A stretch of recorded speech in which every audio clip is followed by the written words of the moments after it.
नाविन्यता सुद्धा आपल्याला वेळप्रसंगी अनुभवायला मिळते.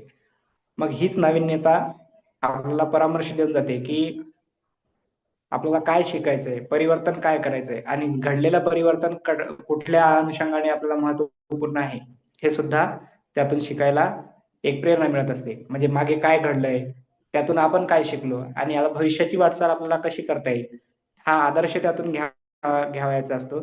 चांगल्या वाईट गोष्टींची पुनरावृत्ती करायची का नाही हे सुद्धा त्यातून आपल्याला शिकायला मिळत असते. आणि आपल्या परीक्षेच्या दृष्टीने जर विचार केला तर सामाजिक शास्त्र विषयाअंतर्गत असलेल्या या विषयाचं महत्व हे प्रत्येक दृष्टीने महत्वाचं ठरणार आहे. म्हणजे आपली परीक्षाच केवळ पास होणं एवढा उद्देश नाही, तर आपली जडणघडण घडत असताना सुद्धा त्यातील परामर्श आपल्या कामी येणारे आहेत. आणि म्हणूनच आज आपण एका नवीन विषयाला सुरुवात करत आहोत सामाजिक शास्त्राच्या, तो आहे इतिहास. सुरुवातीला इतिहास काय आहे किंवा इतर काही बाबी समजून घेण्याच्या आधी इतिहासाचा जनक असे कोणाला म्हणतात, उत्तर तुमच्याकडून अपेक्षित आहे. इतिहासाचा जनक कोणाला म्हटले जाते? हेरोडोटस. हेरोडोटस, अगदी बरोबर आहे. इतिहासाचा हा जनक मानला जातो. आणि या हेरोडोटसच्या अंतर्गत जे काही मूल्यांकने नोंदवली गेली किंवा इतिहासाचा जो पाया रचला गेलेला आहे तो पाया माणसाला एक नवीन प्रेरणा देत असतो. खरं पाहता आपण अभ्यासक्रमांतर्गत शिकत असताना लक्षात येते की इतिहास का शिकायचा किंवा इतिहासातून आपल्याला नेमकं घ्यायचं काय आहे. मग या सर्व बाबी आपण आज सुरुवात करत आहोत. परीक्षेच्या दृष्टीने आपल्याला इतिहास महत्व आहे, इतिहासाचं महत्व आहे.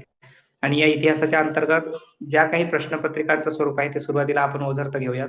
त्यानंतर आपल्या मूळ रचनेकडे आपण मार्गक्रमण करूयात. पहिल्यांदा एक काही नमुना प्रश्न आहे जे मागील 2024 आणि 25च्या प्रश्नपत्रिकेमध्ये आलेले होते. यामध्ये प्रकार आपला म्हणजे परीक्षेचा पहिला पेपर आणि दुसरा पेपर सामाजिक शास्त्र दोन्ही विषयाच्या अंतर्गत आलेल्या काही रचना आहेत. आता या रचना कुठल्या कुठं असतील थोडंसं समजून घ्या. वेगवेगळ्या स्लाइडवरचे हे प्रश्न आहेत, वेगवेगळ्या पानावरचे प्रश्न आहेत, त्यामुळे थोडंसं लक्षात घ्या की क्रम बरोबरच येथील प्रश्न जास्त नाही. जसे स्क्रीनशॉट घेतले तशा पद्धतीची ही रचना असणार आहे. यामध्ये पहिला प्रश्न दिलेला पहा. आता पहिल्या प्रश्नापासून ते यामधले फक्त इतिहास आणि नागरिकशास्त्र या विषयाशी संबंधित आपल्याला प्रश्न दिलेले आहेत. तर आज आपण इतिहासाला सुरुवात करत असल्यामुळे इतिहासाशी संबंधित जे काही बाबी आहेत आपल्या इतिहासाच्या संबंधाने ज्या काही प्रश्नपत्रिकांचा सराव आपल्याला घ्यायचा आहे तोच या ठिकाणी आपण अधोरेखित केलेला आहे. सुरुवातीला इतिहासाचेच प्रश्न पहा जेणेकरून आपल्याला नागरिकशास्त्र किंवा राज्यशास्त्र ज्यावेळेस आपण सुरुवात करू त्यावेळेस त्या भूमिका लक्षात येतील. पहिल्यांदा इथं पहा. आता हे सर्व इतिहासाशी संबंधित प्रश्न आहेत. मराठी भाषेचे पहिले वर्तमानपत्र कोणते, त्याच्यानंतर विविध धर्माच्या संदर्भाने खालील पर्यायातील गटातनं बसणारे पद कोणते, दशावतारी नाटकाचे वैशिष्ट्य कोणते, शिवरायांनी रायरीच्या किल्ल्यास रिकामी जागा हे नाव तर तोरणा किल्ल्यास हे नाव दिले, संत नामदेवाच्या बाबत योग्य विधाने ओळखा, शिवरायांच्या अष्टप्रधानातील मंत्री या पदावरील व्यक्ती कोणते काम पाहत असतात ते सांगितलंय.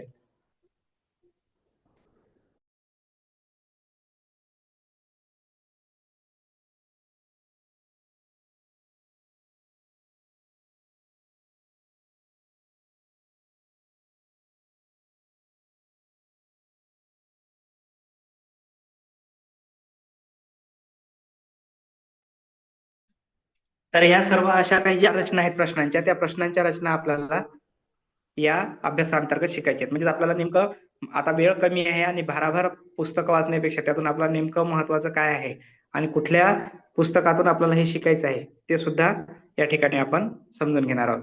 काही प्रश्न झाले त्यानंतर पुढील प्रश्नाकडे आपण मार्गक्रमण करूया. यामध्ये पहा संविधानाचे अंमलबजावणी संबंधित काही प्रश्न आहे. आम्ही भारताचे लोक या शब्दाने संविधानाची सुरुवात होते. त्याच्यानंतर व्यक्तीच्या मूलभूत हक्कासंबंधित प्रश्न आहेत. महाराष्ट्र विधान परिषद अँग्लो इंडियनचे प्रतिनिधित्व यासंबंधी काही प्रश्न आहेत. हे नागरिक शास्त्रांतर्गत आपल्याला दिलेले आहेत. आता फक्त एक ओझरत दृष्टी टाकत आहोत आपण. नंतर ह्या प्रश्नांचं तुम्हाला ग्रुपवरती मिळणार आहे. खडूफळा मोहीम कोणत्या संबंधी होती म्हणते. त्याच्यानंतर जोड्या दिल्या इकडे कोसबाड प्रकल्प, शारदा सदन, सेवा सदन, महिला दक्षता समिती आणि या नंतर त्याची स्थापना कोणी केली किंवा त्याच्याशी संबंधित व्यक्ती कोणत्या आहेत त्यांच्या जोड्या लावण्यासंबंधी प्रश्न दिलाय. ग्रामपंचायत सदस्याचं वयाची किती वर्ष पूर्ण असावी लागतात. लोकसभा, त्यानंतर जनरल, भारताच्या राष्ट्रपतीची निवडणूक हे इतिहास नागरिकशास्त्राशी संबंधित प्रश्न या ठिकाणी यापूर्वी विचारलेले आहेत. त्यानंतर पुढचे काही प्रश्न पाहूयात, ज्यामध्ये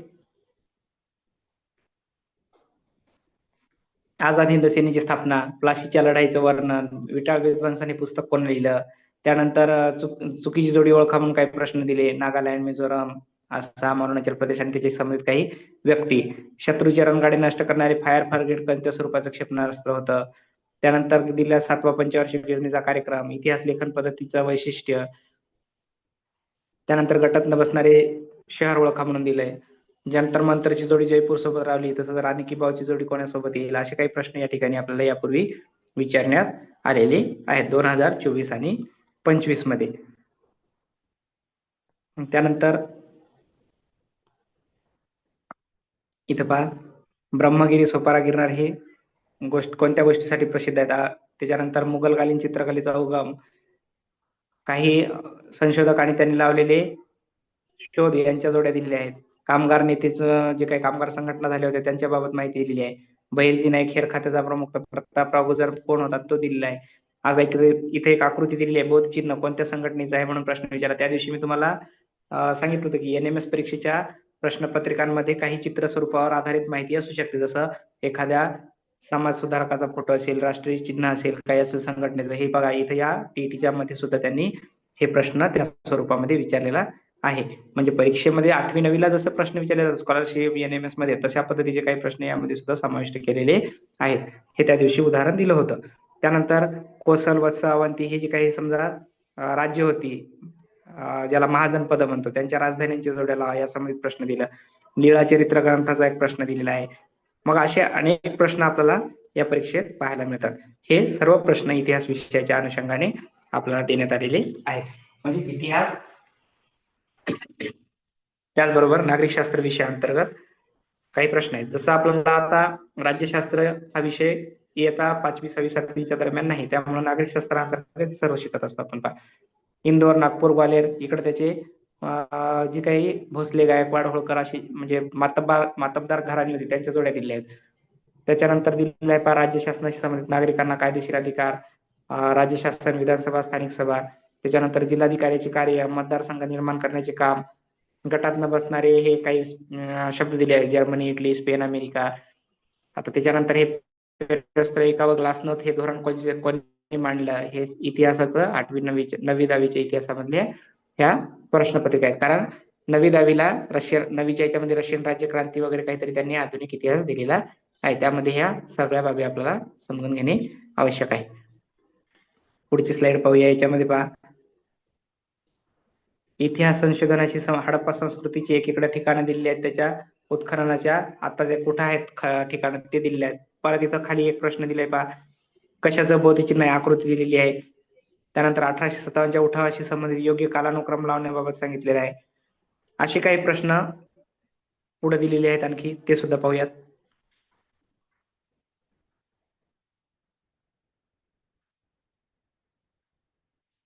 या ठिकाणी पहा, मंत्र्यांची कामं दिलेली आहेत. वरे सम्राट अशोक, अकबर, हे काही चंद्रगुप्त मौर्य.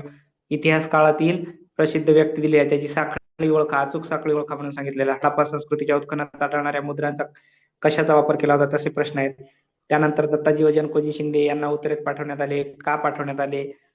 छत्रपती संभाजी महाराजांनी कोणत्या ग्रंथाची रचना केली, जगाचा कारखाना कशाला म्हणतात. असे काही प्रश्न बंगालच्या फाळणी संबंधाने आहेत. त्याचबरोबर समाज सुधारणा आहेत, ब्राह्मण समाज असेल, रामकृष्ण मिशन असेल, शारदा सदन असेल, अनेक प्रश्न या ठिकाणी देण्यात आलेले दिसतील. आता फक्त हे प्रश्न 2 वर्षाच्या प्रश्नपत्रिका दिल्या आहेत, मागच्या 2024 आणि 25. या आधीही काही प्रश्नपत्रिकांमध्ये असतील, ते आपल्याकडं सध्याला यामध्ये स्क्रीनवर मी दाखवत नाही, पण बरेच प्रश्न आहेत. आता इथं पहा, इथंच तुम्हाला एक प्रश्न 101 नंबरचा प्रश्न दिला, छत्रपती संभाजी महाराजांनी या ग्रंथाची रचना केली. हा प्रश्न फिरून विचारला पाहिजे. 101 नंबरचा प्रश्न या दिलेल्या स्लाइड मधला, छत्रपती संभाजी महाराजांनी या ग्रंथाची रचना केली. मग बुधभूषणम, शिवभारत, आज्ञापत्र, राज्य व्यवहार कोश असा प्रश्न दिलाय पहा. आणि मागच्या स्लाइड मध्ये हाच प्रश्न कसा विचारला होता फिरून पहा. म्हणजे संबंधित माहितीवर आधारित कुठलाही प्रश्न कोणत्याही स्वरूपामध्ये ते विचारू शकतात. इथं पहा, संभाजी महाराजांनी कोणत्या ग्रंथाची रचना केली होती, हा 101 नंबरचा प्रश्न आणि मागच्या स्लाइडमध्ये तोच प्रश्न फिरून त्यांनी विचारलेला आहे. म्हणजे आपल्याला लक्षात येईल की एकच प्रश्न पुन्हा पुन्हाही कधी कधी विचारला जाऊ शकतो.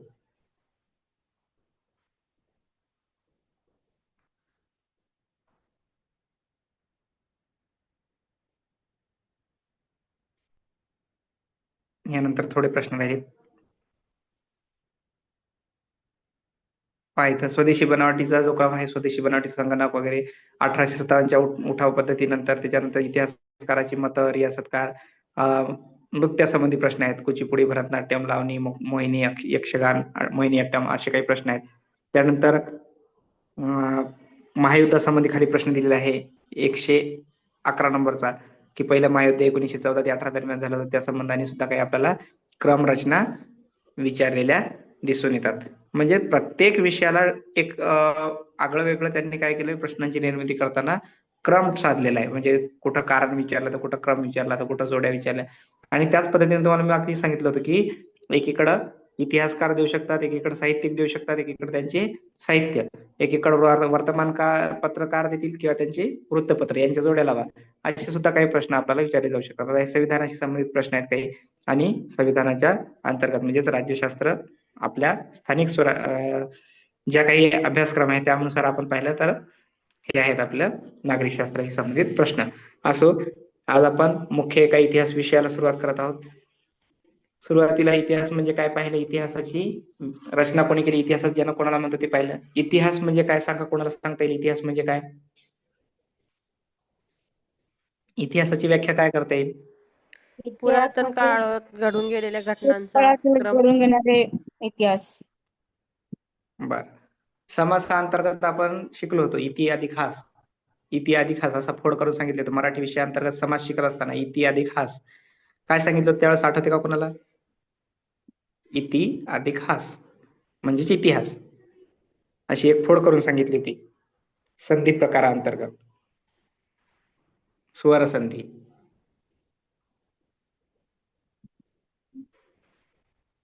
दोन शब्द दिले होते, जसं असे शब्द दिले होते तुम्हाला, इति अधिक हास, त्याची फोड करून सांगितलं होतं.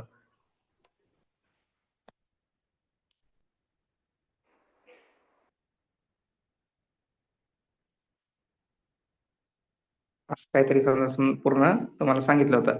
मग इति म्हणजे या शब्दाचा अर्थ दिला होता, आणि हास म्हणजे काय या शब्दाचा सुद्धा अर्थ दिला होता. दोन्ही त्या ठिकाणी उदाहरण तुम्हाला समजून सांगितले होते. इति म्हणजे असे, आणि हास म्हणजे घडले. पुस्तक आपल्याला सांगतंय, इतिहास सांगतंय असे घडले, म्हणजे ज्या काही घटना घडून गेल्या त्या कशा घडल्या, का घडल्या, त्याचं काय कारण असतील, ते सर्व जे सांगते ते इतिहास. इति अधिक हास असे घडले, याचा एक संक्षिप्त व्याख्या म्हणून आपण याला, किंवा संक्षिप्त स्वरूपामध्ये इतिहासाचं वर्णन. इतिहास म्हणजे असे घडले. मग आपल्या वेगवेगळ्या व्याख्या येतील. पुरातन काळात घडून गेलेल्या घटनांचा शास्त्रशुद्ध पद्धतीने केलेला अभ्यास, पुरातन काळात घडलेल्या घटनेतून आपल्याला नवीन काय शिकायचंय ते आता ज्याच्यातून शिकतो त्याला म्हणायचे इतिहास. अशा वेगवेगळ्या व्याख्या आपण समजून घेऊ शकतो. पण आता लक्षात ठेवायचं, इति अधिक हास या दोन शब्दांतर्गत इति म्हणजे असे आणि हास म्हणजे घडले. मग हे काय घडलं, कसं घडलं आणि त्याची कारणं काय होती, हे ज्या विषयातून शिकायला मिळते, त्याचबरोबर आपल्याला त्यातून आदर्श काय घ्यायचा, किंवा घडलेल्या गोष्टीला पुनरावृत्त करायचं का त्या गोष्टीला तिथंच थांबवायचं, हे या विषयाअंतर्गत आपल्याला समजत असते. म्हणून इतिहास, इति अधिक असे घडले, इति अधिक हास असे घडले. आता स्क्रीनवरती एक चित्र आहे, इयत्ता 4थीच्या पाठ्यपुस्तकातील परिसर अभ्यास भाग 2, पुस्तकाचं नाव आहे शिवछत्रपती. चित्र पाहिल्याबरोबर अंगामध्ये एक प्रेरणा निर्माण होते, अंगावरती रोमांच खडे होतात. कारण ज्या शिवशंभूच्या महाराष्ट्रामध्ये आपण आहोत, त्याच महाराष्ट्रामध्ये अभिमानानं आपण जगत आहोत. महाराष्ट्रामध्ये हिंदवी स्वराज्याची ज्यांनी स्थापना केली, सर्वांचे आदर्श, जनतेच्या मनावर राज्य करणारे रयतेचे राजे छत्रपती शिवाजी महाराज. खऱ्या अर्थानं शिवाजी महाराज काय होते, कोण होते, त्यांचं अस्तित्व काय होतं, किंवा आपल्या मनावर या शिवाजी महाराजांचं स्थान निर्माण करण्याचं काम ज्या पुस्तकांनी केलं, ज्या वर्गात याची सुरुवात झाली, तो वर्ग होता इयत्ता 4थीचा. आजही इयत्ता चौथीच्या इतिहास अभ्यासाअंतर्गत म्हणजेच परिसर अभ्यास भाग 2 अंतर्गत कायमस्वरूपी शिवछत्रपती हे पुस्तक आपल्याला अभ्यासक्रमात दिलेलं आहे. आणि या अभ्यासक्रमाच्या माध्यमातून शिवाजी महाराजांच्या युद्ध कौशल्य, चातुर्य, लढाया सर्व बाबी आपल्याला आजही ज्ञात आहेत. ते आपल्याला सांगायची कुणीही गरज नाही. सर्वांनी ते पुस्तक अभ्यासलेलं आहे. आपणही आज लेकरांना त्या पुस्तकातून आदर्श शिकवत असतो. शिवाजी महाराजांचा दृष्टिकोन विद्यार्थ्यांपुढे मांडत असतो. म्हणून या पुस्तकाचं महत्व अधोरेखित करण्यात आलेलं आहे. जवळपास 50 वर्षाचा कालावधी अभ्यासक्रमामध्ये पूर्ण होत असताना सुद्धा या पुस्तकाचं अस्तित्व, या पुस्तकाचं स्थान हे कायम राहिलेलं आहे. म्हणजेच आज या पुस्तकाला 49 वर्षाचा कालावधी लाभलेला आहे अभ्यासक्रमात स्थान मिळून, आणि हे पुस्तक आजही कायमस्वरूपी अभ्यासक्रमाच्या रचनेमध्ये समाविष्ट आहे. का आवश्यक असतील वाटेल, का आहे या पुस्तकाचं महत्व? हे पुस्तक अनेक पुस्तकं बदलली गेली, अनेक अभ्यासक्रमातील घटक बदलले गेले, पण या पुस्तकाचं अस्तित्व आजही टिकून आहे. एवढं काय महत्वाचं असेल या पुस्तकामध्ये?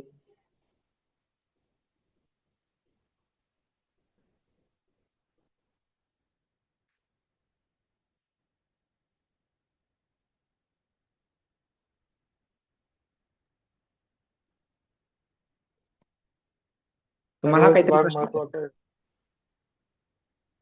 हा बोला सर, काय म्हणत होते? सर्वच भाग महत्वाचा आहे म्हणलं. हो, सर्वच भाग महत्वाचा आहे, पण बालमनावला आपल्या महाराष्ट्रामध्ये सुरुवात करताना या पुस्तकाचा आदर्श का दिलाय, हे पुस्तक का दिलंय पाठ्यक्रमात, किंवा इतर पुस्तकं जशी बदलली गेली तशी ही पुस्तकाची रचना का बदलली नाही, किंवा यातले काही घटक वगळले किंवा पुस्तकच बदललं, असं का घडलं? का कधी नाही घडलं? 49 वर्षापासून हे पुस्तक कायमस्वरूपी अभ्यासक्रमात आहे. मग या पुस्तकातून आपल्याला किंवा बालमनावर काय निर्माण करायचं असेल, काय आदर्श रुजवायचे असतील, किंवा काय कुठली त्यांना एक प्रेरणा द्यायची असेल, किंवा त्यांना काहीतरी सांगायचं असेल ना. मुलांना लहानपणापासूनच शिवरायांचे कर्तृत्व, पराक्रम याची माहिती मिळावी आणि एक चांगला बालक किंवा चांगला नागरिक घडावं म्हणून हे असावं. अगदी बरोबर आहे. म्हणजेच बालमनावर सुसंस्कारितपणा दाखवणं, सुसंस्कारित नागरिकत्वाची जाणीव घडवणं, त्याचबरोबर आपल्या सोबत स्वतःच्या अस्तित्वासोबतच इतरांचं जीवन कसं महत्वाचं आहे, त्यांचं सुद्धा जीवनाचं मोल काय आहे, हे संस्कार रूपानं आपल्याला ज्यावेळेस शिकायला मिळते ते पुस्तक आहे इयत्ता 4थीचं शिवाजी महाराजांचं छत्रपती शिवछत्रपती हे पुस्तक, परिसर अभ्यास 2 अंतर्गत. कारण जिजामातेने केलेले संस्कार हे जे होते, हे प्रत्येक बालकाला किंवा छत्रपती शिवरायांना ज्या पद्धतीनं घडवलं त्यामध्ये कुठलाही भेदभाव नव्हता. कुठलाही गरीब श्रीमंती अशी कुठलीही भावना त्यावेळेस देण्यात आलेली नव्हती. कोणतीही शिकवण त्यांनी त्यांच्या मनावर रुजवली नव्हती. त्यांनी फक्त एकच सांगितलंय की अन्यायी सत्ता विरुद्ध, अन्याय करणाऱ्यांविरुद्ध रयतेचा जो काही आपल्याला सहवास आहे, रयतेचं जे काही रक्षण करायचं आहे किंवा रयतेच्या मदतीनं जे काही स्वतःचं अस्तित्व निर्माण करायचं आहे त्याबाबत जाणीव निर्माण करून दिलेली होती. म्हणजेच पुस्तकातून आपल्याला अनेक घटना, अनेक इतिहासाच्या क्रमाच्या रचना सुद्धा अभ्यासायला मिळतात. म्हणून हे पुस्तक प्राथमिक अवस्थेमध्ये आपल्या हातात, बालकांच्या हातात देण्यात आलेलं आहे. आज आपण आपल्या अभ्यासाला सुद्धा या पुस्तकातूनच सुरुवात करत आहोत, कारण आपल्याला क्रमाने पुढे पुढे जायचं आहे.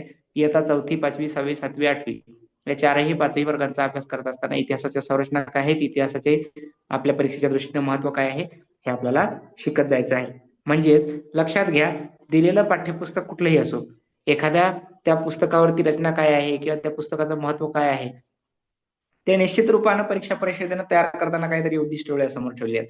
असं नाही केलं की यावेळेस शिवाजी महाराज आहे, दुसऱ्या वेळेस कुठलं तरी वेगळं पुस्तक देऊ, तिसऱ्या वेळेस कुठलं तरी वेगळं पुस्तक देऊ, अशा रचना न करता त्यांनी त्या पुस्तकाचं महत्व जाणलेलं आहे. त्यातील पाठ्यघटक हा कुठून घेतला, काय घेतला याबाबत कुठलीही वाच्यता त्यांनी आतापर्यंत केलेली नाही. पण पुस्तकातील गाभागाठा कायमस्वरूपी थोडा त्या ठिकाणी दाखवलेला आहे. आता आपल्या समोर आहे भारताचे संविधान उद्देशिका, जिला आपण प्रास्ताविका म्हणतो. राज्य शासनाच्या कोणत्याही पुस्तकामध्ये, प्राथमिक अवस्थेमध्ये जी पुस्तकं दिली आहेत, प्रत्येक पाठ्यपुस्तकामध्ये ही संविधानाची उद्देश पत्रिका देण्यात आलेली आहे. सुरुवातीला ही आम्ही ज्यावेळेस शाळेमध्ये असाल, तुम्ही ज्यावेळेस शाळेमध्ये असाल त्यावेळेस ही नागरिक शास्त्राअंतर्गत फक्त नागरिक शास्त्राच्या पुस्तकामध्ये होती. आता ती सर्व पुस्तकांमध्ये समाविष्ट करण्यात आलेली आहे. यामध्ये पहा, पहिलीच ओळ दिलेली आहे. दाखवण्याचं कारण एक प्रश्न मागचा आलेला होता, त्यामुळं ही स्लाइड आपल्या समोर ओपन केली. यामध्ये पहा, आम्ही भारताचे लोक, भारताचे एक सार्वभौम समाजवादी धर्मनिरपेक्ष लोकशाही गणराज्य घडवण्याचा व त्याच्या सर्व नागरिकास, अशी सुरुवातच भारतीय संविधानाच्या उद्देशिकेची केलेली आहे. आणि म्हणून हा भाग या ठिकाणी महत्वपूर्ण आहे. आम्ही भारताचे लोक अशी सुरुवात कशाने झाली होती, असा एक प्रश्न या ठिकाणी नागरिक शास्त्रांतर्गत यापूर्वी प्रश्नपत्रिकेमध्ये विचारण्यात आलेला होता. म्हणजेच आपल्याला कुठल्या स्वरूपात, आता ही पुस्तक वाचत असताना आपण ही उद्देशिका पाहत नाही किंवा उद्देशिका आपण सहज सोडून देतो. मग ही उद्देशिका आपल्याला समजून घेताना त्यातील महत्व सुद्धा या ठिकाणी अधोरेखित केलेलं आहे. म्हणजे कुठलंही पाठ्यपुस्तक असेल, त्यातील काही गाभा घटक असतील तर त्या गाभा घटकाला आपल्याला सोडून चालणार नाही. म्हणजे दिलेल्या प्रत्येक व्यवस्थेचं, प्रत्येक विषयाचं महत्व आपल्याला त्यातून ओळखता आलं पाहिजे.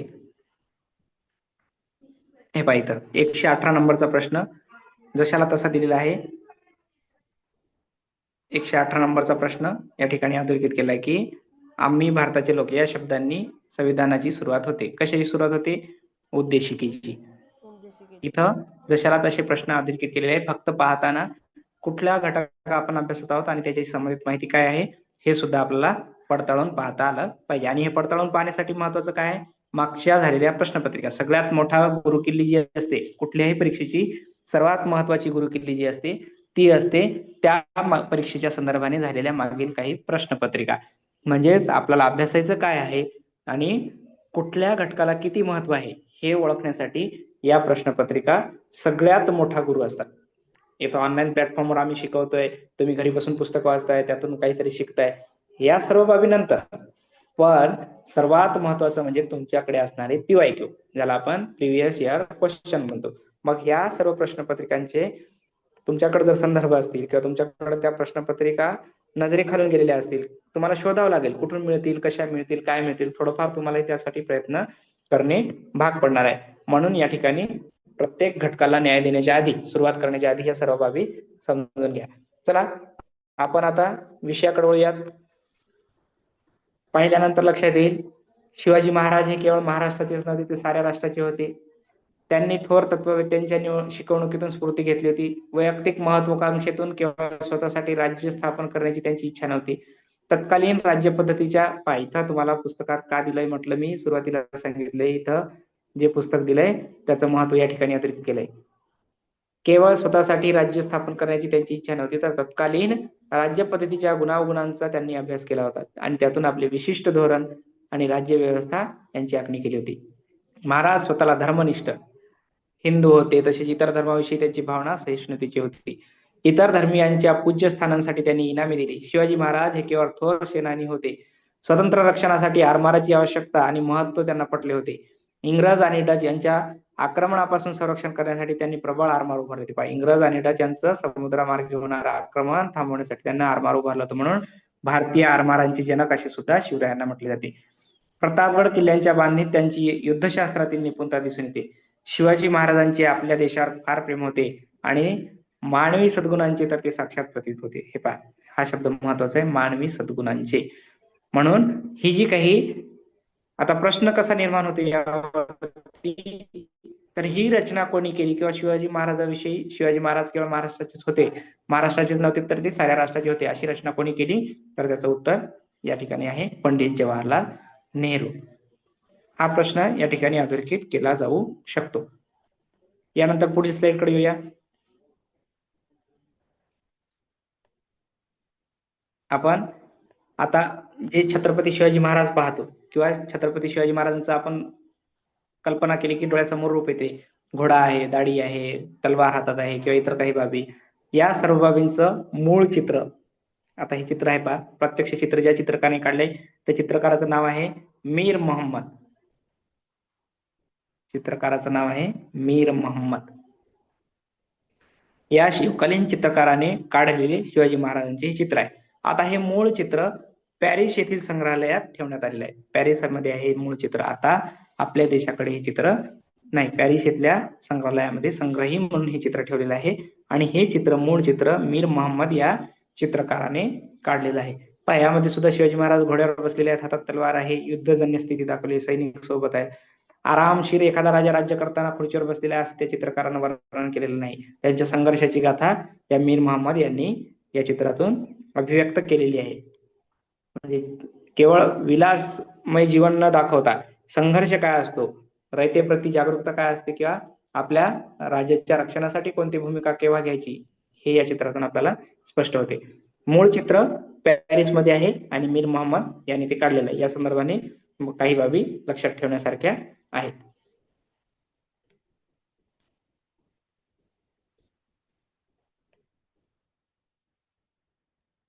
या अंतर्गत आपण प्रथम धड्याकडे वळत आहोत. प्रथम आपला जो काही पाठ्यघटक आहे तो आहे शिवपूर्वकालीन महाराष्ट्र किंवा शिवजन्मापूर्वीचा महाराष्ट्र. आता हे पुस्तक तुम्हाला कुठेही उपलब्ध होईल, शाळेमध्ये नसेलच तर त्यासाठी तुम्हाला मार्ग सांगतो. मोबाईल आपल्याकडे आहे, मोबाईल मध्ये ई बालभारती नाव टाकायचं आणि ई बालभारती अंतर्गत याची पुस्तकाची, तुम्हाला ज्या पुस्तकाची, पाठ्यक्रमाच्या पुस्तकातील ज्या पुस्तकाची आवश्यकता असेल त्या पुस्तकाची तुम्ही PDF डाउनलोड करून घेऊ शकता. ई बालभारती ही वेबसाईट आहे. त्या ई बालभारतीवर जायचं, तिथे तुम्हाला सर्व पुस्तकं पाठ्यक्रमाची अवेलेबल आहेत. पूर्ण पुस्तक न वाचता आता हे सर गुगल वर ना? गुगल वरती जायचं, ई बालभारती नाव टाकायचं, त्याच्यामध्ये तुम्हाला नाही गुगल राज्य शासनाच्या आधारित गुगलवर राज्य शासनाच्या पाठ्यक्रमामध्ये असणारी इयत्ता 1ली ते 8वी पर्यंतची सर्व पुस्तकं त्या ठिकाणी ई बुक स्वरूपात आहेत. ई बुक म्हणजे ऑनलाईन पुस्तकं PDF स्वरूपात. आता विषयाकडे वळूया. आपण शिवजन्मापूर्वीचा महाराष्ट्र पाहत असताना पहा, जे काही माहिती दिलेली आहे एवढी माहिती आपल्याला वाचायची नाही किंवा इतर माहिती आपल्याला याच्यामध्ये कुठलाही अनावश्यक बाबी समजून घेण्यात वेळ नाही घालायचा. महत्वाचे मुद्दे अधोरेखित करूयात आणि या महत्वाच्या मुद्द्यानुसारच आपला परीक्षेचा जो काही वेळ आहे तो आपण या ठिकाणी वाचूया. आता पहा, शिवाजी महाराज ज्या काळात होऊन गेले तो काळ कोणता होता? मध्ययुगाचा.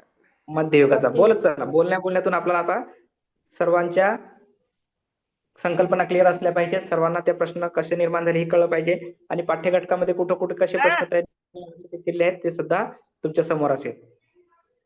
पुढे पहा, प्रजेच्या कल्याणासाठी राज्य जे करणारे राज्य आहेत त्यांच्यामध्ये कोणत्या कोणत्या राज्याची नाव आहेत पहा. उत्तरेकडे मुघल सम्राट अकबर, दक्षिणेकडे विजयनगरचा सम्राट कृष्णदेवराय. हे 2 राजे शिवाजी महाराजांच्या जन्मापूर्वी लोककल्याणासाठी प्रसिद्ध होते. त्यानंतर सुमारे 400 वर्ष म्हणजे सुमारे शिवजन्मापूर्वी महाराजांपूर्वी सुमारे किती वर्ष महाराष्ट्रात स्वराज्य नव्हते? 400 वर्ष. त्यानंतर स्वराज्य म्हणजे काय? स्वराज्य म्हणजे काय? अधोरेखित केलेले मुद्दे लक्षात घ्यायचे, यावर आधारित प्रश्न विचारू शकतात. स्वतःचे राज्य. त्यानंतर पहा, आता अहमदनगरचा कोण होता?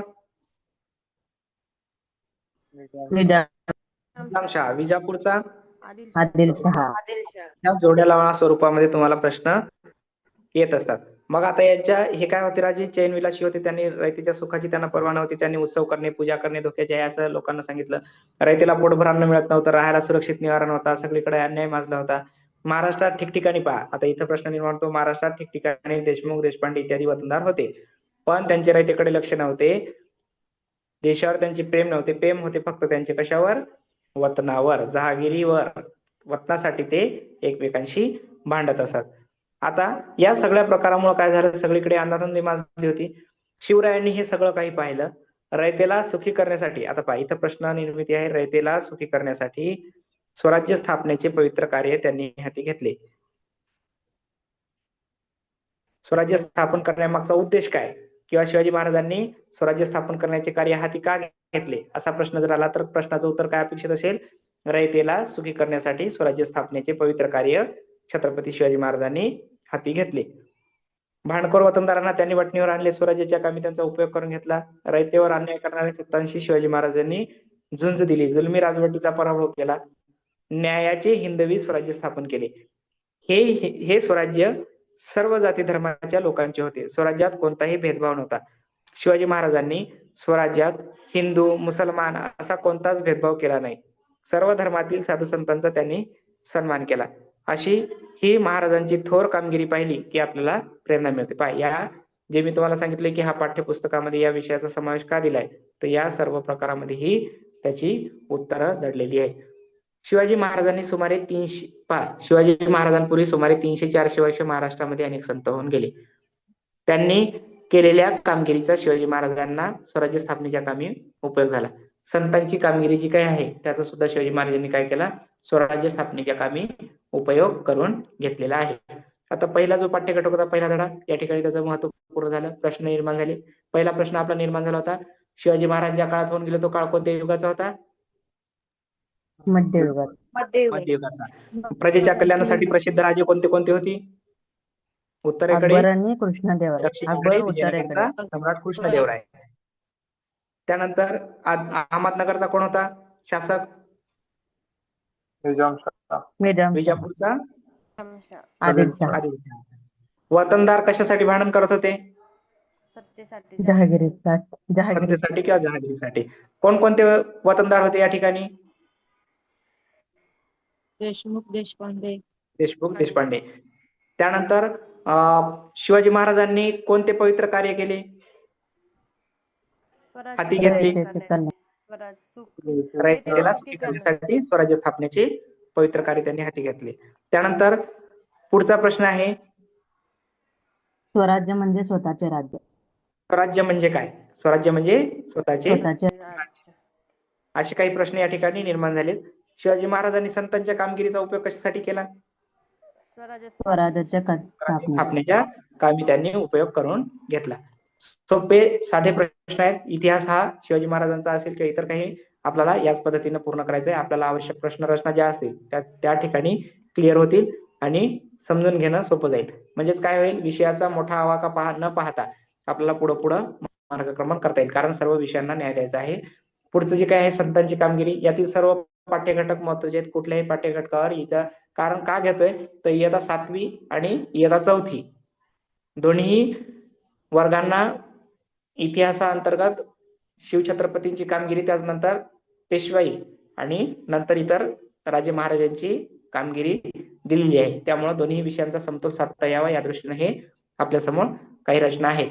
आता दुसरा पाठ आहे आपला संतांची कामगिरी. यामध्ये संतांच्या कामगिरीबाबत काही विधान केलेली आहेत. पहा, संत कोणते कोणते होऊन गेले? महाराष्ट्रात श्री चक्रधर, संत नामदेव, संत ज्ञानेश्वर, संत चोखामेळा या संतांपासून संत परंपरा सुरू झालेली, समाजाच्या विविध स्तरामधून आलेली संतांनी पुढे चालवली.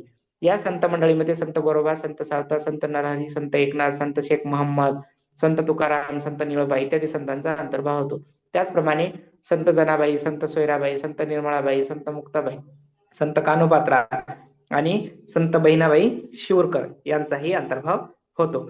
आता संतांनी कोणत्या गुणांची शिकवण दिली? पहा, प्रश्न निर्माण होतो, संतांनी लोकांना कोणत्या गुणांची शिकवण दिली? पाहिजे त्यांनी लोकांना दया, अहिंसा, परोपकार, सेवा, समता, बंधुभाव इत्यादी गुणांची शिकवण दिली. कोणी लहान नाही, कोणी मोठा नाही, सगळे सारखे, अशी समतेची भावना संतांनी लोकांच्या मनात निर्माण केली. आता प्रश्न आला, संतांनी लोकांच्या मनात कोणती भावना निर्माण केली? मग कोणीही लहान मोठा नाही, कोणीही उच्च नीच नाही, सगळे सारखेच आहेत. महाराष्ट्रात समर्थ रामदासांनी आपले कार्य केले म्हणते. आता त्यानंतर पुढची पाहूया स्लाइड. पुढच्या स्लाइड कडे म्हणजे उर्वरित संतांची जी कामगिरी आहे त्याकडे लक्ष देऊया. श्री चक्रधर स्वामी. चक्रधर स्वामींबाबत अभ्यास करताना महत्वाचं काय आहे पहा, त्यांनी लिहिलेला एक ग्रंथ आहे. तो ग्रंथ यापूर्वी प्रश्नपत्रिकेमध्ये विचारण्यात आलेला आहे. आता यावेळेस असंही विचारलं जाऊ शकते की कोणत्या राज्यातून आले होते किंवा कुठल्या राज्यामधून होते? मग चक्रधर स्वामी मूळ कुठले होते? गुजरात मधील एक राजपुत्र होते. वैराग्य मूर्ती धारण करून ते महाराष्ट्रात आले. येथे भ्रमण करत असता त्यांनी समतेचा उपदेश केला. त्यांनी स्त्री पुरुष जातीपाती भेदभाव मान्य नव्हते, त्यामुळे त्यांना अनेक स्त्री पुरुष अनुयायी मिळाले. त्यांनी स्थापन केलेल्या पंथास महानुभाव पंथ असे म्हणतात. पहा प्रश्न, चक्रधर स्वामींनी स्थापन केलेल्या पंथाचे नाव काय? महानुभाव पंथ. चक्रधर स्वामींच्या आठवणींचा जो संग्रह आहे त्या ग्रंथाचं नाव आहे लीळा चरित्र. कोणता ग्रंथ आहे हा? लीळा चरित्र. लीळा चरित्र या ठिकाणी दिलेला आहे. मागच्या प्रश्नपत्रिकामध्ये सुद्धा हा प्रश्न आताच तुम्हाला दाखवलेल्या जशाच्या तसा आलेला आहे. लीळा चरित्र हा कोणत्या संतांच्या आठवणीचा संग्रह आहे किंवा कोणत्या संतांच्या आठवणी ह्या लीळा चरित्र कोणत्या ग्रंथामध्ये मांडलेले आहेत असा काहीतरी प्रश्न आहे. इथं लक्ष देईल पहा.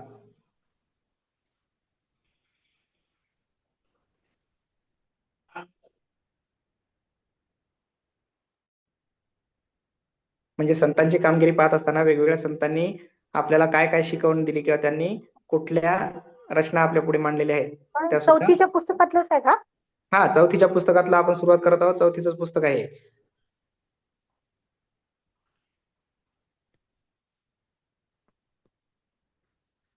असो, प्रश्न नंतर पुन्हा आपण पाहू. प्रश्न पाहण्यात वेळ घालण्यापेक्षा, कारण स्लाइड वेगवेगळे आहेत.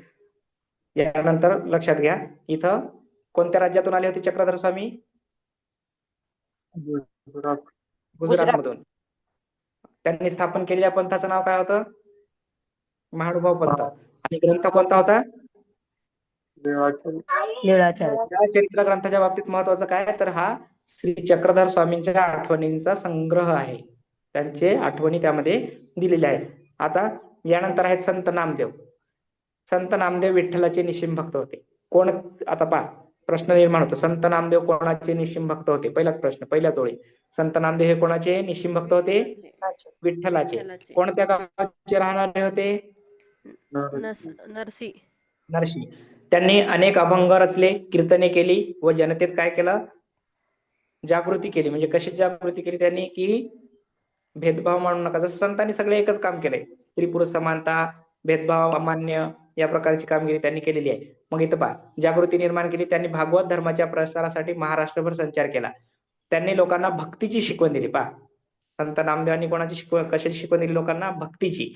भक्ती करा म्हणून सांगितलं. भक्ती म्हणजे निष्काम भक्ती, म्हणजे कुठलंही तुम्हाला त्यामध्ये फक्त तुमचं मनाचं पावित्र्य असलं पाहिजे, मनामध्ये तुमच्या भाव असला पाहिजे, इतर कुठल्याही बाबीची देवाला गरज नाही.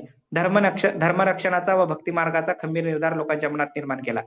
प्रश्न निर्माण होतो, नामदेवांनी भारतभर प्रवास करून काय केलं? पहा, भारतभर प्रवास केला आणि त्यातून मानव धर्माचा संदेश पोहोचवला. ते पंजाबात गेले. पहा, इथं गेलेत. आता महाराष्ट्राबाहेर गेलेल्या संतांबाबत विचारले जाते. पंजाबात गेले, तेथील लोकांना त्यांनी समतेचा संदेश दिला आणि हिंदी भाषेत पदे लिहिली. पहा, तिथं गेल्यानंतर हिंदी भाषेत लिहिली. त्याचा काही भाग आजही, त्याची काही पदे जी आहेत ती गुरु ग्रंथ साहिब या धर्मग्रंथात समाविष्ट आहेत. यावर सुद्धा एक प्रश्न आलेला आहे की गुरु ग्रंथ साहिब या ग्रंथामध्ये कोणत्या मराठी संतांच्या रचना आजही आहेत? कोणत्या संतांच्या आहेत मग त्या? संत नामदेव. संत नामदेवांच्या रचना आहेत. मग ह्या, किंवा असाही प्रश्न येतो की महाराष्ट्राच्या बाहेर भ्रमण केलेले संत कोणते? मग ते आहेत संत नामदेव. त्यानंतर आहेत पहा, संत ज्ञानेश्वर. संत ज्ञानेश्वर कोणत्या गावचे होते? प्रश्न आहे. संत, आता याच्यामध्ये काय होतं पहा, संत दिलेले आहेत. तुम्हाला संत आणि त्यांची गावे या संदर्भात सुद्धा जोड्या लावा स्वरूपात प्रश्न येतो, किंवा संत आणि त्यांनी केलेल्या रचना, जसं अभंग असतील, कीर्तने असतील, भारुडा असतील, हे सुद्धा तुम्हाला जोडी लावा स्वरूपात विचारल्या जाऊ शकतात. आता इथं संत ज्ञानेश्वराचं काय आहे पहा, संत ज्ञानेश्वर आपेगावचे राहणारे होते.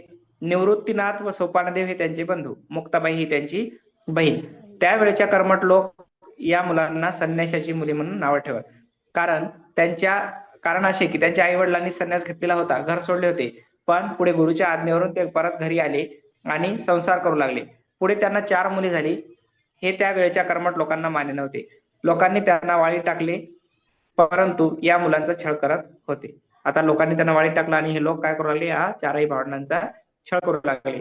ज्ञानेश्वर एकदा भिक्षेची जोडी घेऊन गावात गेले, पण कोणी त्यांना भिक्षा वाढली नाही. सगळीकडे त्यांना वेडे वाकडे बोल ऐकावे लागले. त्यांच्या बालमनाला खूप दुःख झाले. ते आपल्या झोपडीत आले. झोपडीचे दार बंद करून आत दुःख करत बसले. इतक्यात तेथे मुक्ता आली. गवताच्या ताटीवर टिचक्या मारत ज्ञानेश्वरांना म्हटली, ताटी उघडा ज्ञानेश्वरा, अहो आपण दुःखी कष्टी होऊन कसे चालेल? जगाचे कल्याण कोण करील? बहिणीच्या उपदेशाने ज्ञानेश्वरांना हुरूप आला. दुःख विसरून ते कामाला लागले. आता प्रश्न निर्माण होतो पहा, ज्ञानदेवांचे गाव कोण, ज्ञानेश्वरांचे गाव कोणते होते? आपेगाव. किंवा संत ज्ञानेश्वर हे कोण्या गावचे? आपेगावचे होते. त्यांचे बंधू कोण होते? निवृत्तीनाथ आणि सोपानदेव. बहिणीचे नाव काय होते? मुक्ताबाई.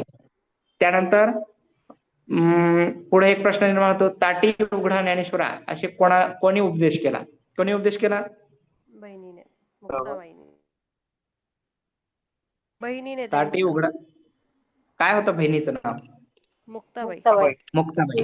ताटे उघडा ज्ञानेश्वरा अशी रचना कोणी केली? बहिणीने केली. आणि कोणाला उपदेशन केली जर म्हटलं तर काय उत्तर येणार? ज्ञानेश्वरांना. मुक्ताबाईंनी ज्ञानेश्वरांना उद्देशून ती रचना केलेली आहे, ताटी उघडा ज्ञानेश्वरा. ताटीचे अभंग सुद्धा आहे. ताटीचे अभंग कोणी रचले असा जर प्रश्न आला तर त्याचं निश्चित उत्तर काय असायला पाहिजे? संत ज्ञानेश्वर. संत मुक्ताबाई. आता ज्ञानेश्वरांनी काय केलंय पहा, लोकांना कळकळीचा उपदेश केला की ईश्वरावर श्रद्धा ठेवा, सगळ्यांशी समतेने वागा, दुःखी माणसांना मदत करा, त्यांचे दुःख नाहीसे करा. त्यांचा उपदेश गेली 700 वर्ष महाराष्ट्राच्या कानाकोपऱ्यात एकसारखा घुमत आहे. त्या काळात धर्माचे ज्ञान संस्कृत ग्रंथामध्ये होते पहा. संस्कृत ही त्यावेळेस लोकांची, सर्वसामान्य लोकांची भाषा नव्हती, पण सर्व ग्रंथ जे होते त्यावेळेस ते कशामध्ये, कोणत्या भाषेमध्ये होते, ते संस्कृत भाषेमध्ये ज्ञान बंदिस्त झालेलं होतं. सर्वसामान्य लोकांची बोलण्याची व व्यवहाराची भाषा मात्र कोणती होती, मराठी. म्हणून ज्ञानेश्वरांनी मराठी भाषेतून ज्ञानेश्वरी हा ग्रंथ लिहिला. ज्ञानेश्वरांनी कोणता ग्रंथ लिहिला, ज्ञानेश्वरी. ज्ञानेश्वरी कोणी लिहिली, ज्ञानेश्वरांनी. असे प्रश्न या ठिकाणी विचारले जाऊ शकतात. धर्माच्या ज्ञानाचे भांडार त्यांनी लोकांना खुले करून दिले, लोकांना बंधुभावाची शिकवण दिली. ज्ञानेश्वरांनी तरुण वयात पुण्याजवळ आळंदी येथे जिवंत समाधी घेतली. कुठे आहे समाधी ज्ञानेश्वरांची, आळंदी या ठिकाणी. आता ज्ञानेश्वरी या ग्रंथाला दुसरे एक नाव आहे. काय नाव आहे, यथार्थ दीपिका. भावार्थ दीपिका. यथार्थ दीपिका नाही, यथार्थ दीपिका वेगळी आहे. दीपिका सर. भावार्थ दीपिका, भावार्थ दीपिका म्हणून ज्ञानेश्वरीला ओळखले. बरोबर आहे, तुमचं साहजिक आहे, कारण यथार्थ दीपिका आणि भावार्थ दीपिका या नावामध्ये कन्फ्युजन होऊ शकते. गडबडीमध्ये माणूस तिथं उत्तर सुद्धा टिक करून येते. म्हणूनच तुम्हाला प्रश्न विचारला, ज्ञानेश्वरी या ग्रंथाला दुसरे नाव काय, तर भावार्थ दीपिका. यथार्थ दीपिका कोणाची होती मग, आठवा. यथार्थ दीपिका सुद्धा आहे, परीक्षेत तुम्हाला विचारले जाऊ शकते. यथार्थ दीपिका सुद्धा ज्यांची असेल त्यांची रचना तुम्हाला आठवायची आहे.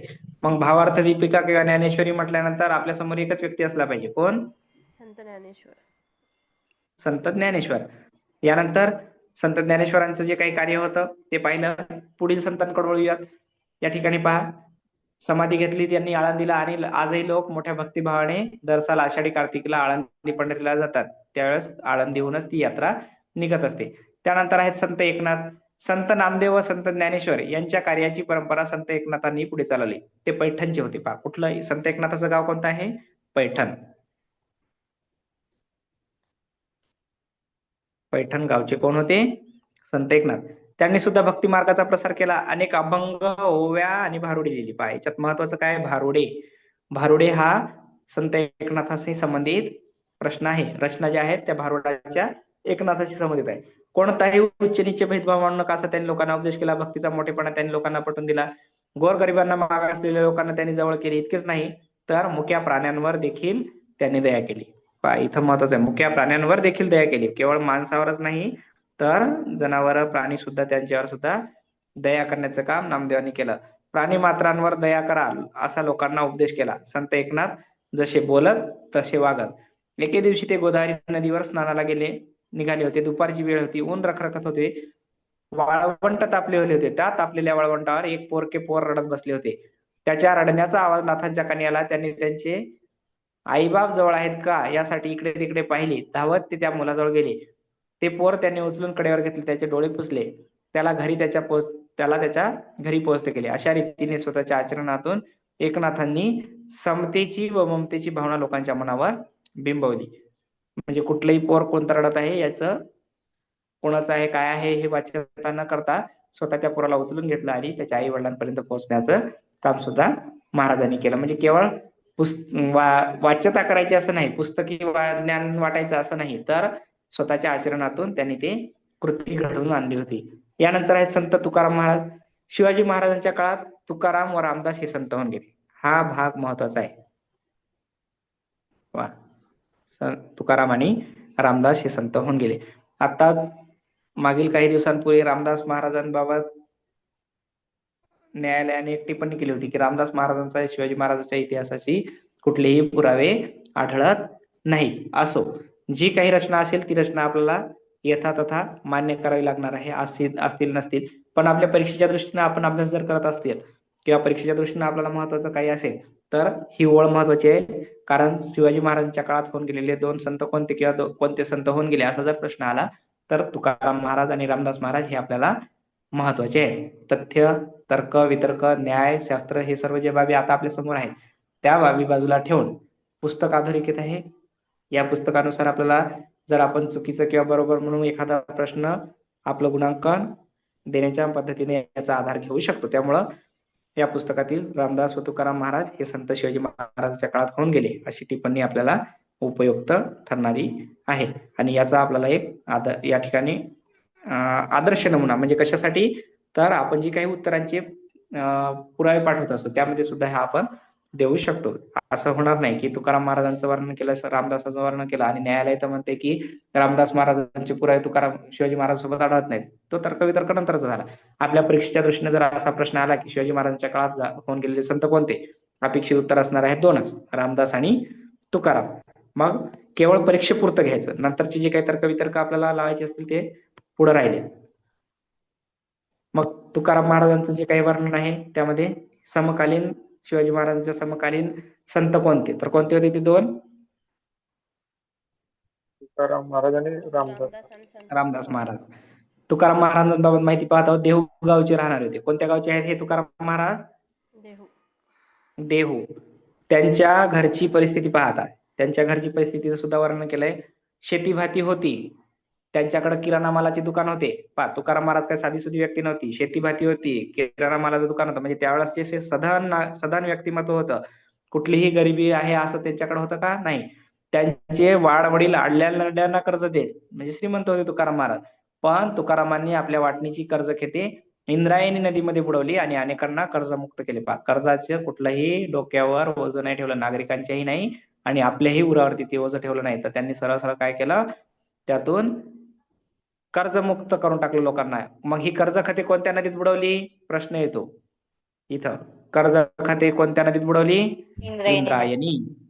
जवळच्या डोंगरावर जाऊन ते विठ्ठलाचे भजन करत, आषाढी कार्तिकीला पंढरीला जात, कीर्तन करत, अभंग रचत आणि ते अभंग लोकांना म्हणून दाखवत. हजारो लोक त्यांच्या कीर्तनाला येत. शिवराय सुद्धा त्यांच्या कीर्तनाला जात होते. शिवराय सुद्धा त्यांच्या कीर्तनाला जात असत. मग असा प्रश्न निर्माण येऊ शकतो, शिवाजी महाराज कोणत्या कीर्तनाला, कोणत्या संतांच्या कीर्तनाला जात असत? कोणत्या संतांचे? तुकारामांचे कीर्तन. संत तुकाराम लोकांना दया, क्षमा, शांती यांची शिकवण देत, समतेचा उपदेश करत. म्हणजे सर्व संतांचं काम पहा एका पद्धतीने सारखंच आहे. थोडंफार आगळं वेगळं जरी असलं तर समतेची संदेश दिला, लोकांच्या मध्ये मानव धर्माची रुजवणूक केली, भक्ती मार्गाची रुजवणूक केली. उच्च नीच, श्रेष्ठ कनिष्ठ अशा कुठलाही भेदभाव त्यांनी मानलेला नाही. समतेचा उपदेश सर्व संतांनी केलेला आढळून येतो. पहा, ही रचना महत्वाची आहे. जे का रंजले गांजले त्याशी म्हणे जो आपले, तोची साधू ओळखावा, देव तेथेची जाणावा. ही रचना कोणाची असा प्रश्न निर्माण होऊ शकतो. कोणाची रचना ही? संत तुकारामांची. संत तुकारामांची. आणि हा संदेश त्यांनी लोकांच्या मनावर बिंबवला, लोकांच्या मनावर विचार जागे केले. लोक संत तुकारामांचा जय जयकार करू लागली. आजही महाराष्ट्रभर आपल्याला ज्ञानबा तुकारामाचा जयघोष ऐकायला येतो. ज्ञानेश्वरांनाच ज्ञानबा असे म्हणतात, तर तुकाराम, आता पहा इथं प्रश्न आहे, तुकाराम गाथा आजही घरोघरी वाचली जाते. मग आता रचना लक्षात घ्या. अभंग म्हटल्यानंतर कोणाचं नाव घेणार तुम्ही? अभंग. तुकाराम. अभंग म्हटलं की तुकाराम. भारुडे.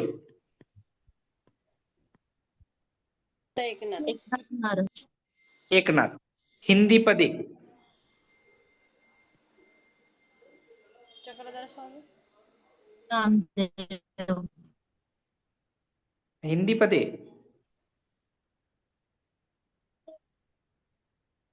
हिंदी पदे कोणी रचली? आता सांगितलं तुम्हाला, नामदेव. कारण गुरुग्रंथ साहेब मध्ये हे हिंदी पदे रचना केलेली आहे. गुरुग्रंथ साहेब मध्ये जशाला तसे त्यांचे काही अभंग आजही स्वीकारलेले आहेत. भक्ती मार्गाचा प्रसार काय झालं? अभंग भारुडे तुकाराम महाराज. अभंग तुकाराम महाराज. भारुडे म्हटलं की एकनाथ महाराज. भारुड हा त्यांच्याशी संबंधित प्रकार आहे. त्यांनी भारुडा अंतर्गत श्रीकृष्णाचे लीला वर्णन केलेले आहेत. त्याचबरोबर जाणीव जागृतीपर लोकांच्या अंधश्रद्धा असतील, समाजाच्या काही जाणीवासाठी, समाज प्रबोधनासाठी सुद्धा त्यांनी भारुडांची रचना केलेली आहे. म्हणून भारुड म्हटलं की एकनाथ, अभंग म्हटलं की तुकाराम. कारण एक रचना आहे पहा, अभंगवाणी तुक्याची म्हणतो आपण. अभंगवाणी कोणाची? तुक्याची. कारण अभंगाची गाथा कोणी रचली? तुकारामांनी रचली. म्हणून अभंग हे तुकारामाशी संबंधित आहेत. तुकारामांशी अभंग म्हटलं की तुकारामांचं नाव जोडले जाते. यानंतर पहा आता समर्थ रामदास. त्याच काळात महाराष्ट्राच्या कडेकपारी जय जय रघुवीर समर्थ गर्जना महत्वाची आहे. कोणाची गर्जना ही? समर्थ रामदासांची. त्यांचा जन्म मराठवाड्यातील गोदावरी काठी जाम या गावी झाला. पहा, जाम. प्रत्येक संतांचा जन्म गाव दिलेला आहे किंवा ते राहतात ते ठिकाण दिलेलं आहे. रामनवमीच्या दिवशी त्यांचा जन्म झाला. रामदासाचे मूळ नाव नारायण असे होते. पहा, मूळ नाव नारायण, पण ते स्वतःला रामाचा दास म्हणू लागले. दासबोध या त्यांच्या ग्रंथातून त्यांनी लोकांना मोलाचा उपदेश केला. ग्रंथ पहा कोणता आहे रामदासांचा? दासबोध. त्याचबरोबर मनाचे श्लोक, तसेच त्यांच्या मनाच्या श्लोकातून त्यांनी लोकांना सद्विचार व सद्वर्तन यांची शिकवण दिली. मग मनाच्या श्लोकातून लोकांना कोणता उपदेश केला त्यांनी, कशाची शिकवण दिली? तर सद्विचार आणि सद्वर्तन. बलोपासनेसाठी ठिकठिकाणी हनुमानाची मंदिरे उभारली. पहा, बलोपासनेसाठी हनुमानाची मंदिरे कोणी उभारली? प्रश्न निर्माण होतो. कोणी उभारली? समर्थ रामदास. समर्थ रामदासांनी मनाच्या श्लोकातून लोकांना कोणता उपदेश केला? सद्विचार सद्वर्तन. दासबोध या ग्रंथाची रचना कोणी केली? रामदास.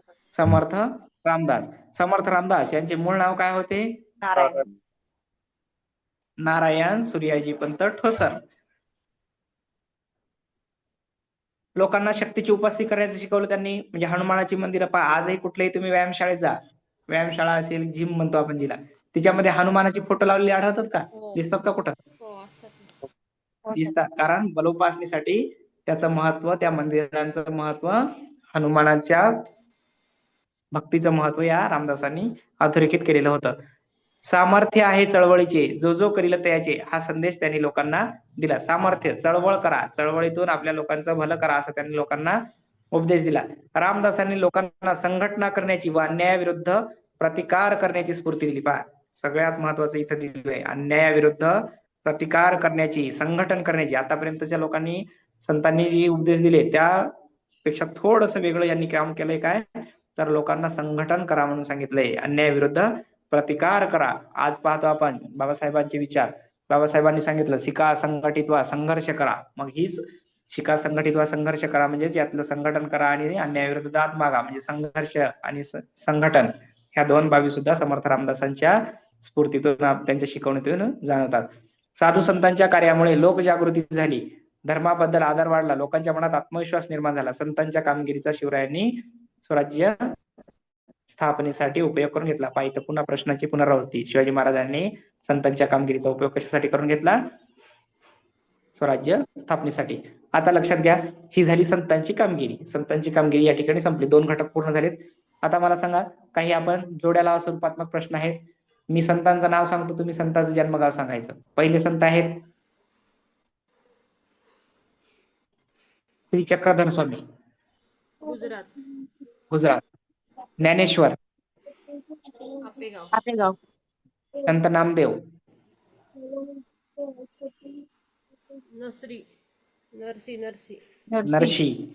नरशी. देहूचे कोण होते? संत तुकाराम. पैठणचे संत कोणते होते? संत एकनाथ. आणि समर्थ रामदासांचा जन्म कोणत्या नदीकाठी झाला? गोदावरी. गाव काय होतं? जाम. दासबोध या ग्रंथाची रचना कोणी केली? रामदास. मनाच्या श्लोकातून त्यांनी लोकांना काय सांगितलंय? विचार आणि सद्वर्तन. बलोपासनेसाठी हनुमानाची मंदिरे कोणी उभारली? रामदास. साठी उघडा ज्ञानेश्वरा अशी उपदेश कोणी केला? मुक्ताबाईंनी. मुक्ताबाईंच्या भावांची नावे काय होती? ज्ञानदेव, सोपान. 3 बंधू, सोपानदेव, निवृत्तीनाथ आणि ज्ञानेश्वर. त्यानंतर ज्ञानेश्वरांनी समाधी संजीवन कुठे घेतली? आळंदी. देहूगावचे संत कोण होते? संत तुकाराम. अभंग गाथा कोणी लिहिली? संत तुकारामांनी. भारताच्या म्हणजे महाराष्ट्राच्या बाहेर भागवत धर्माची पताका नेणारे संत कोणते?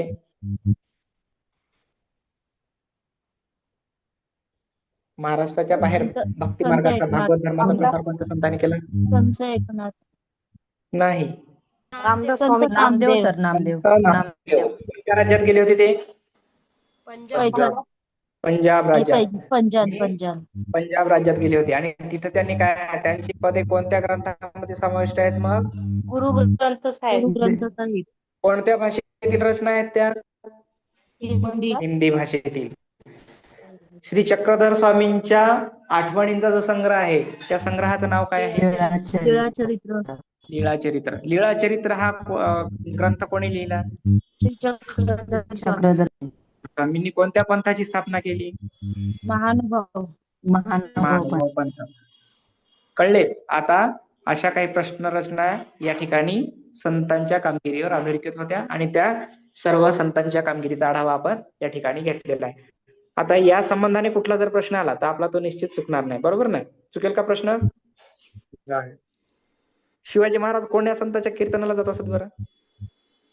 तुकाराम. संत रामदास तुकारामांच्या. रामदास जय जय तुकारामांच्या जात असत, रामदासांच्या कीर्तनाला नाही.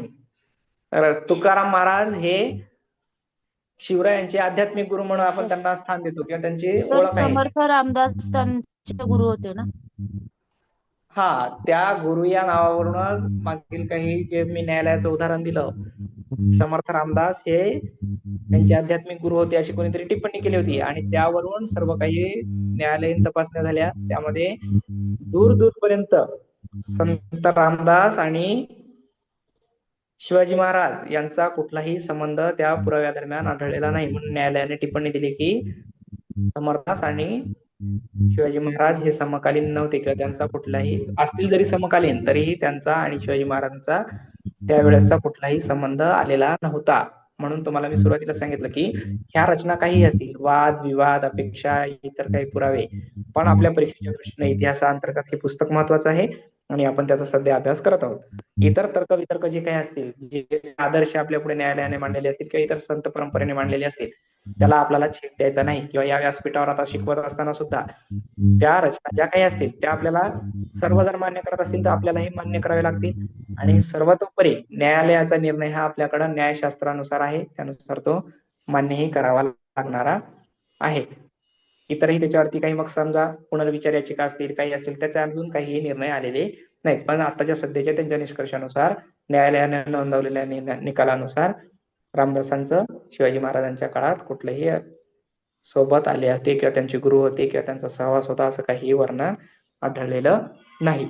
असो, तर त्यांचं जे काही बाबी आहेत त्यानंतर आहेत. आपल्या अभ्यासाच्या दृष्टीने आपल्याला इथे सांगितल्यानुसार समकालीन होते म्हणजे कोणते संत होते? तुकाराम महाराज आणि रामदास यांची या ठिकाणी रचना केलेली आहे. आता एक मला सांगा, हा इतिहास आपण शिकतोय किंवा इतर काही रचना आहेत, सर्व काही आहे, जसं मला सांगा छत्रपती शिवाजी महाराजांचं जे मूळ चित्र तुम्हाला दाखवलंय, मूळ चित्र कोणी काढलंय? ते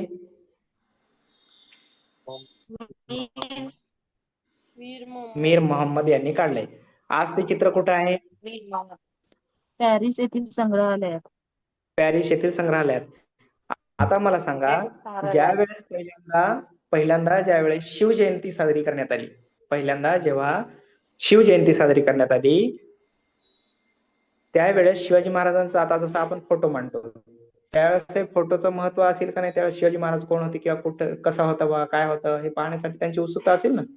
त्यावेळेस असं काही आताचे जसे कॅमेरे आहेत तसं काही होतं का?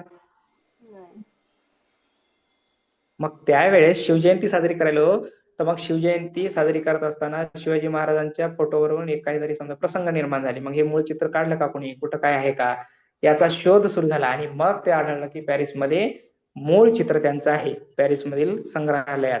आणि तिथून पुढे शिवाजी महाराजांच्या प्रतिमेबाबत मूळ प्रतिमा काय होती हे वर्णन आपल्याला पाहायला मिळालं नाही. तर त्या जर चित्रकाराने ते मूळ चित्र काढून ठेवलं नसतं, संग्रहालय नसतं, तर शिवाजी महाराज कोण होते, त्यांचा चेहरा कसा होता, त्यांचं वर्णन काय होतं हे आपल्याला कळलं असतं का? नाही. किंवा आता ते चित्र मूळ चित्र मिळालं म्हणून ठीक आहे, पण एखाद्यानं मनानच शिवाजी महाराजांचं एखादं काहीतरी वर्णनात्मक चित्र काढलं असतं तर आपण त्यालाही मान्य केलं असतं. त्यावेळेस ती स्थिती पाहून घडलं असतं की नाही? त्यावेळेसची स्थिती पाहून आपल्याला काहीच माहित नाही, तर मग आपण एखाद्या वेळेस आपण समजून गेलो असतो. आता समजा मी तुमच्या समोर चित्र माझं काहीच नाही, फक्त आपण काय करतोय, बोलतोय, प्रत्यक्षात तुम्ही मला पाहिलेलं नाही, मी तुम्हाला पाहिलेलं नाही. उद्या सरांनी समजा तय्यब सरांनी अचानक माझा फोटो तुमच्या पुढे टाकला आणि हे सूर्यवंशी सर किंवा विशाल सर आहेत म्हणून तुम्हाला सांगितलं, तुम्ही मान्य करता की नाही? तुम्ही मान्य कशावरून करसाल? सरांनी सांगितले म्हणून. सरांनी सांगितलं म्हणून, बरोबर आहे. म्हणजे सर आपल्यासाठी आता या ठिकाणी अधिकृत व्यक्ती कोण झाले, हे सगळं काही चालवणारे किंवा त्यांच्याकडून आपल्याला समजा सूचना मिळतात, सर तर सरांच्या सांगण्यावरून आपण त्या मान्य करतो, बरोबर. मग तुम्ही जसं आता माझा एक फोटो टाकला सरांनी समजा सुरुवातीला मराठीच्या विषयांतर म्हणून, तुम्ही प्रत्यक्षात मला पाहिले नाही किंवा मी तुम्हाला प्रत्यक्षात पाहिले नाही, मला उद्या समजा बरड मॅडम कुठले आहेत किंवा तय्यब सर कुठले आहेत हे जर मी समजा सुरुवातीला पाहिलो तर मला काय कळेल का? नाही. आता समजा सरांनी 10-12 फोटो माझ्या समोर टाकलेत आणि विचारलं सर यातलं समजा हर्षवर्धन कारभारी सर कोणते आहेत सांगा, मला लगेच लक्षात येईल का? नाही. नाही लक्षात येणार. मग त्यावेळेसच्या स्थितीनुसार ते आता शिवजयंती पहिली कधी झाली होती? 19 फेब्रुवारी. हो, तारीख झाली हो, पण साल कधी होतं, कोणी सुरू केली होती शिवजयंती? सर लोकमान्य लोकमान्य टिळकांनी सुरू केले. पहिला शिवजयंतीचा कार्यक्रम इतिहासामध्ये महात्मा फुलेंनी साजरा केला. रायगडावर त्यांच्या समाधीचा शोध घेतला, हे इतिहास आहे. आजही त्यांचे पुरावे आहेत. पण आपल्याला 1857चा उठाव, इतर इतिहास आपण जे पाठ्यपुस्तकामध्ये शिकतो त्याच्यामध्ये दिलेला आहे की पहिली शिवजयंती कार्यक्रम हा कोणी केला? लोकमान्य टिळकांशी संबंधित आहे, बरोबर आहे. मग हे टिळकांशी संबंधित माहिती दिलेली आहे. 1893ला गणेश उत्सव आणि 1895ला पहिली शिवजयंती, बरोबर आहे ना. साल मागे पुढे या दरम्यान काहीतरी समजा आहे. 1893ला गणपती उत्सव आणि त्याच्यानंतर 2 वर्षानंतर शिवजयंती. दोन्ही कार्यक्रम टिळकांशी संबंधित आपल्याला राष्ट्रीय लढ्या अंतर्गत दाखवलेले आहेत, दर्शवलेले आहेत. मग आपण मान्य काय करतो आजही? लोकमान्य लोकमान्य, कारण आपण शिकत आलोय, आपण अभ्यासाअंतर्गत ते पाठ्यपुस्तकात पाहिलंय.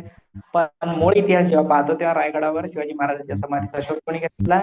तर महात्मा फुले यांनी. पहिली शिवजयंती सुद्धा त्यांनी त्या ठिकाणी त्या रायगडावरच शिवाजी महाराजांना अभिवादन करून साजरी केली होती. या आता मला सांगा, ज्यावेळेस आता ज्ञानेश्वरांनी ज्ञानेश्वरी हा ग्रंथ लिहिला, कोणत्या भाषेमध्ये लिहिला? मराठी भाषेत कसं? मराठी भाषेमध्ये लिहिला, संस्कृत भाषेमध्ये नाही. त्यावेळेस जी काही साहित्य रचना होती ती फार कोणत्या भाषेत होती? जास्त कोणत्या भाषेत होती? संस्कृत भाषेतच तयार झालेली होती. आणि लोकांच्या व्यवहाराची किंवा बोलीभाषा होती का संस्कृत? नाही, मराठी भाषा. नाही, मराठी भाषा होती. मग लोक जर मराठी बोलत असतील, आता समजा मी तुमच्या पुढे या प्लॅटफॉर्मवर हा इतिहासाचा जो विषय आहे, इतिहास मी तुम्हाला मराठीमध्ये शिकवतोय, तुम्हाला कळतंय, बरोबर आहे. आता या इतिहासाला मी जर्मन भाषेत शिकवायला लागलो. नाही मूळ कळणार. शिवाजी महाराजांचा जो इतिहास आहे आणि मी तुम्हाला जर्मन भाषेत शिकवायला लागलो, कळेल का तुम्हाला? नाही. किंवा आता मी मराठीत शिकवायला तर मी तिकडून मला जपानी भाषेत उत्तर द्यायला नाही समजणार. नाही समजणार. मग त्या काळामध्ये जी संस्कृत भाषेची रचना होती, जे ज्ञान होतं ते संस्कृत मध्ये साठवून ठेवलं होतं. कारण तर त्यावेळेसची जे ज्ञान ज्यांना मिळत होतं किंवा ज्यांनी ज्ञान घेतलेलं होतं, जे सुशिक्षित वर्ग होता तो ब्राह्मण किंवा इतर काही प्रौढ वर्ग, त्यांच्याकडेच फक्त ती काय होती? रचना होती. त्यांचा अधिकार दाखवला होता त्यांनी. जसं आपण वर्ण व्यवस्था पाहिली होती, शूद्र, वैश्य, क्षत्रिय आणि ब्राह्मण, 4 वर्ण व्यवस्था होती आपल्याकडे, होत्या ना. मग शिक्षणाचा अधिकार त्या काळी कोणाला होता? ब्राह्मणाला. मग त्यावेळेस जे काही साहित्य होतं किंवा ज्या काही रचना होत्या त्या लिहिल्या कोणी असतील किंवा त्याच्यामध्ये फेरफार केले असतील किंवा इतर काही माहिती अधिकृत असेल किंवा त्यांनी रचना केलेल्या ज्या असतील, त्या ज्यांनी शिक्षण घेतलेलं असेल त्याच नोंदवतील ना. तुमच्या आमच्या सारख्याला शिक्षणाचा अधिकारच नव्हता. त्यावेळेस रचना कोणी केलेल्या असतील? ज्यांच्याकडे शिक्षण असेल.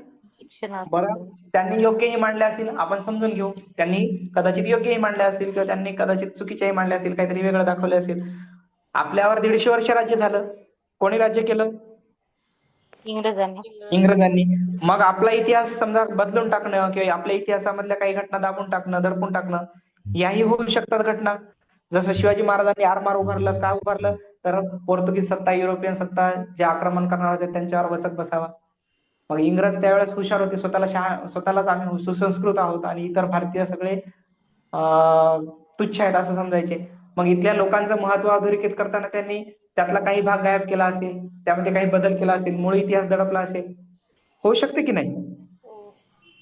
होऊ शकते. संभावना आहेत, कल्पना आहेत. बरं, प्रत्यक्षात झाला असेल नसेल त्यावेळेस मीही नव्हतो, तुम्ही नव्हते, नाही तर लगेच सर तर म्हणले होऊ शकते तर झाला असेल.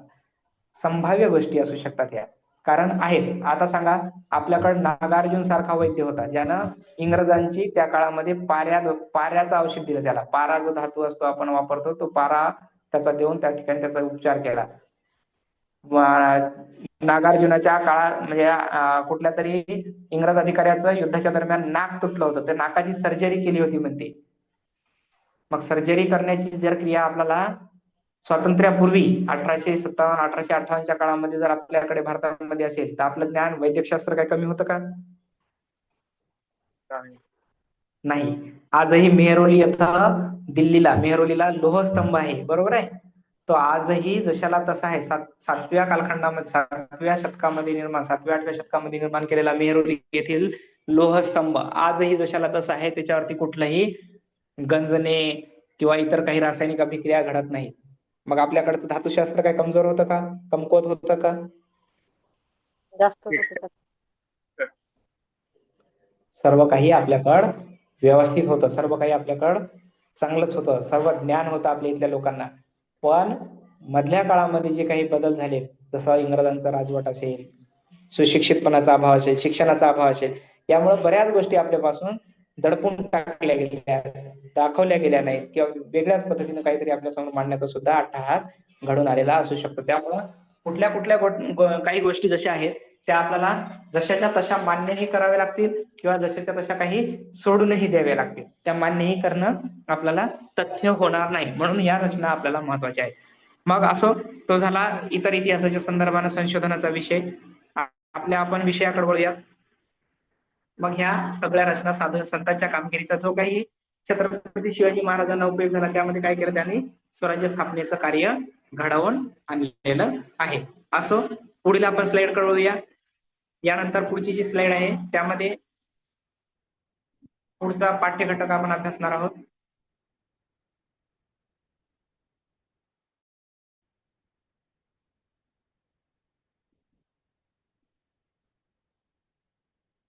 मराठा सरदार भोसल्यांचे कर्तबगार घराणे.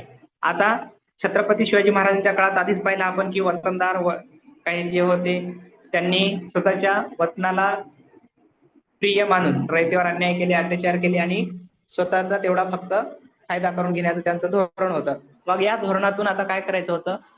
पुढे रयतेचं राज्य आपण आणायचं संकल्पना मनामध्ये होती. म्हणून आता हे मराठी सरदार जे काय होते भोसले यांचं कर्तबगार घराण्यात काय आहे ते पाहूया आपण. संतांनी लोकांच्या मनात भक्तिभाव निर्माण केला, तर शूर मराठा सरदारांनी महाराष्ट्रात शौर्याची परंपरा निर्माण केली. तो काळ मोठा धामधुमीचा होता. विजापूरचा आदिलशहा आणि अहमदनगरचा निजामशाह पाहायचं परत आलंय. विजापूरचा आदिलशहा आणि अहमदनगरचा निजामशाह या सुलतानांमध्ये महाराष्ट्रात नेहमी लढाया होत होत्या. लढाईसाठी त्यांना फौज लागे, या कामी मराठा सरदारांचा उपयोग करून घेत होते. सरदार मराठा सरदार होते. या मुघल सैनिकांकडे, मुघल शासकांकडे लढाया करताना यांचा आधार त्यांना घ्यावा लागत होता. म्हणजे मराठी सरदार जे होते ते पहिलेच मातब्बर होते, त्यांचं शौर्य फार पराक्रमाचं होतं, त्यामुळे त्यांना त्यांच्याशिवाय लढाया शक्य नव्हत्या. शूर मराठा सरदार मराठे काटक व शूर होते, तसेच ते धाडशी होते, स्वामीनिष्ठ होते. विशेष म्हणजे लढाईवर मोठमोठे पराक्रम गाजवण्यात त्यांना मोठा अभिमान वाटे. हातात भाला, कमरेला तलवार हे धाडशी मराठा जवान घोड्यावर मान घालून सरदारांच्या फौजेत दाखल होत. मराठे सरदार फौजबंद असेल. कोणताही फौजबंद मराठा सरदार सुलतानाकडे गेला की सुलतान त्याला आपल्या चाकरीस ठेवी. म्हणजे आता हे फौजबंद म्हणजे काय? तर प्रत्येक मराठा सरदाराची एक स्वतंत्र फौज होती. त्याच्या हाताखाली त्याचे सैनिक होते, त्याचे शिपाई होते, त्याचे काही जवान होते आणि तो फौजेसह त्या सुलतानाच्या दरबारी असे. म्हणजे एकटाच सरदार गेला की त्याला काही तेवढं वजन पडत नव्हतं, पण सरदाराची स्वतःची संघटना होती. म्हणजे एक प्रकारचं स्वतःचं सैन्यबळ होतं आणि तो सैन्यबळ घेऊन तो त्या सुलतानाच्या चाकरीत जायचा आणि सर्वांचा त्या ठिकाणी एक दरार राहायचा. म्हणून हे फौजबंद असत. कधी कधी ते सुलतान त्याला जहागिरी द्यायचे. मग जहागीर मिळालेला सरदार स्वतःला आपल्या जहागिरीचा राजा समजू लागला. म्हणजे त्या जहागिरीचा त्या स्वतःच्या प्रदेशाचा कारभार तो स्वतः पाहू लागत असे. विजापूर व अहमदनगरीतील सुलतानाच्या पदरी असे अनेक मोठमोठे सरदार होते. त्यात आता यांच्यावर जोड्याला आधारित प्रश्न निर्माण होतो. जहागीर म्हणजे काय? जहागिरी म्हणजे काय? तर युद्ध वगैरे काही केल्यानंतर सैनिक ज्या ठिकाणी काम करतात, सैनिक राजाकडे, म्हणजे पहिली सुलतानशाही होती, बरोबर ना? अहमदनगरचा विजापूरचा जे सुलतान आहेत आता आपण पाहतोय, त्या सुलतानांच्या काळामध्ये काय व्हायचं? आता मोठा प्रदेश आहे एखादा मोठा प्रदेश आहे आणि तेवढ्या प्रदेशाचं राज्य करणं, तेवढ्या प्रदेशाचं व्यवस्थापन करणं सुलतानाला एका ठिकाणी बसून शक्य होतं का? नव्हतं. नाही. तर मग ते काय करायचे, आपल्या सरदाराला म्हणजे आपल्या सैन्यामध्ये असणारा जो मातब्बर सरदार असेल, जो सैनिकांना घेऊन चाकरीत आहे, जो मोठमोठ्या लढाया गाजवतो, पराक्रम गाजवतो, म्हणजे ज्याचा लोकांवर वचक बसू शकतो, लोकांवरती हुकूम राहू शकतो, अंमल राहू शकतो, अशा एखाद्या सरदाराला जहागिरी म्हणजे काय, तर त्या आपल्या प्रदेशातला काही भाग त्याच्याकडे राज्य करण्यासाठी किंवा सांभाळण्यासाठी दिला जायचा. मग अशा प्रदेशाला म्हणायचं जहागिरी. जहागिरी म्हणजे काय, तर तो दिलेला सरदारांनाच सांभाळायचा, त्याची व्यवस्था सांभाळायची, त्याचा खर्च पाणी सांभाळायचा आणि मिळालेलं उत्पन्न त्या सुलतानाला द्यायचं. असं जे काही असते त्या ठिकाणाला म्हणायचं जहागिरी. मग विजापूर व अहमदनगर सुलतानाचे अनेक पदरी मोठे जे काही सरदार होते, यामध्ये काही मातब्बर सरदार होते. आता जोड्या लावा स्वरूपामध्ये यावरती आधारित प्रश्न निर्माण होतो. पाहूया हे कोणते सरदार होते ते. इथं पहा, सिंदखेडचे जाधव, फलटणचे निंबाळकर, मुधोळचे घोरपडे, जावळीचे मोरे आणि वेरूळचे भोसले असे काही सरदार घराणे होते. जोड्या लावा आधारित प्रश्न यापूर्वी आलेला आहे. सिंदखेडचे जाधव, फलटणचे निंबाळकर, मुधोळचे घोरपडे, जावळीचे मोरे आणि वेरूळचे भोसले असे काही सरदार होते, ज्या सरदारांच्या भरोशावर या आदिलशाही आणि निजामशाहीचा कारभार चालत होता. म्हणजे राजा जरी प्रबळ असला तरी या सरदारांशिवाय, या मराठा सरदारांशिवाय त्यांचं वर्चस्व कुठल्याही प्रकारात नव्हतं. त्यांचं वर्चस्व जे काही होतं या मराठा सरदारांवर अवलंबून होतं. शिवराय पुढे पहा, सिंदखेडचे जाधव हे देवगिरीच्या यादवांचे वंशज होते. पहा, सिंदखेडचे जाधव हे कुठल्या यादवांचे वंशज होते असा प्रश्न किंवा देवगिरीच्या कोणत्या ठिकाणचे होते असाही प्रश्न तुम्हाला येऊ शकतो. शिवरायांच्या मातोश्री जिजाबाई या सिंदखेडच्या लखुजीराव जाधवांच्या कन्या होत्या. पहा, जिजाबाईंचे माहेर विचारले जाते. कुठल्या होते जिजाबाई? सिंदखेडचे. सिंदखेडच्या. जिजामातेच्या वडिलांचं नाव काय होतं? जाधव. लखुजी जाधव. सिंदखेड हे ठिकाण कोणत्या जिल्ह्यात आहे?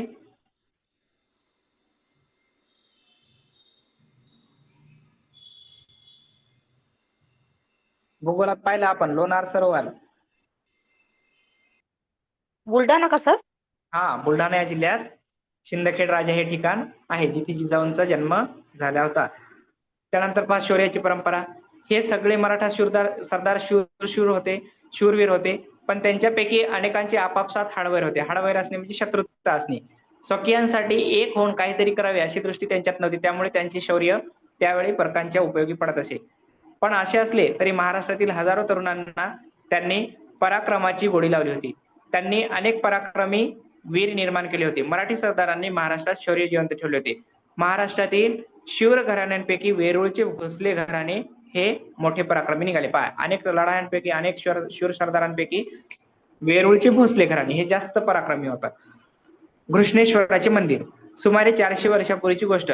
वेरूळ जवळच्या लेण्यांजवळील घृष्णेश्वराचे मंदिर अतिशय मोडकळीस आले होते. पहा, आता तुम्हाला प्रश्न निर्माण होतो, घृष्णेश्वराचे मंदिर कुठे आहे? वेरूळच्या औरंगाबाद. औरंगाबाद आहे ना सर? हा, आता त्या छत्रपती संभाजीनगर हे नाव देण्यात आलेलं आहे. तर मोडकळीस आलेलं मंदिर कुठे आहे? वेरूळच्या लेण्याजवळ छत्रपती संभाजीनगर मध्ये. मंदिरातील पुजारी मंदिर सोडून गेला होता, भीती पेरल्या होत्या, भीतीला भेगा पडल्या होत्या मध्ये. एवढे महान दैवत, पण कोण अवकाळा आली होती या मंदिरावर? त्या मंदिराकडे पाहून भक्तांना हळहळ वाटे. येणारे जाणारेही हळहळ उसासे सोडत, पण त्याच्या दुरुस्तीचा विचार कोण करतो?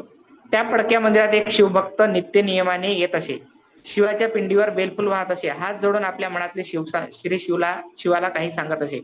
एक दिवस त्याने गडी माणशी आणले, मंदिराच्या पडक्या भिंती नीट केल्या, मंदिराची सारी व्यवस्था लावली, घृष्णेश्वराचा जीर्णोद्धार केला, मंदिराच्या आत बाहेर दिवे लावले, घृष्णेश्वराचे गेलेले वैभव परत आले. आता या मंदिराला पडक्या अवस्थेत होते, काही त्यांची दैनावस्था आली होती, पण त्यांना दुरुस्तीचा विचार सर्वांच्या मनामध्ये येत होता. पण दुरुस्ती करण्याच्या प्रत्यक्ष कार्याला कोणीही हात का लावत नसेल बरं? भीतीने सर. कशामुळं? भीतीने. भीतीमुळं. कारण ही मंदिरे उद्ध्वस्त करण्याचं काम कोणी केलं होतं? त्यावेळेसच्या सुलतान शहांनी केलं होतं. आणि लोकांना ते त्रास द्यायचे, त्यामुळं या मंदिरांचा उद्धार करणे किंवा इतर काही कामांमध्ये त्यांना आवड असूनही किंवा करण्याची इच्छा असूनही ते काही करू शकत नव्हते. मग या मंदिराचा जो काही घृष्णेश्वराच्या मंदिराचा जो काही जीर्णोद्धार आहे तो आता या एका शूरवीर भक्ताने केला, सेनानीने केला. आणि हे सेनानी कोण होते ते आता आपण पाहूयात. घृष्णेश्वराचं जे काही गेलेलं वैभव होतं ते आता परत मिळालं. तिथली डागडुजी झाली, तिथल्या मंदिराचं साफसफाई झाली आणि आता एक देवालयाला वैभव प्राप्त झाला. दिवे लावले त्या ठिकाणी आणि त्या ठिकाणी आता वैभव कसं प्राप्त झालं देवालयाला ते पाहू आपण. हे शिवभक्त कोण होते तर ते होते मालोजीराजे भोसले. पहा, मालोजीराजे. घृष्णेश्वराच्या मंदिराचा जीर्णोद्धार कोणी केला असा प्रश्न येतो. कोणते होते मग ते? मालोजीराजे. मालोजीराजे भोसले. कोणत्या गावचे पाटील होते? सिंदखेड. वेरूळ गावचे पाटील होते. आता हे मालोजीराजे का महत्वाचे आहेत किंवा या मालोजीराजांनी काय काय कामगिरी केली ते सुद्धा आपल्याला पाहणं गरजेचं आहे. पहिल्यांदा त्यांचं काम काय? घृष्णेश्वराच्या मंदिराचा जीर्णोद्धार केला. शिवभक्त होते. पहा, विठोजीराजे त्यांचे धाकटे भाऊ. मालोजीराजांच्या भावाचं नाव काय होतं? विठोजी राजे. वेरूळच्या बाबाजी राजे भोसल्यांची ही मुले.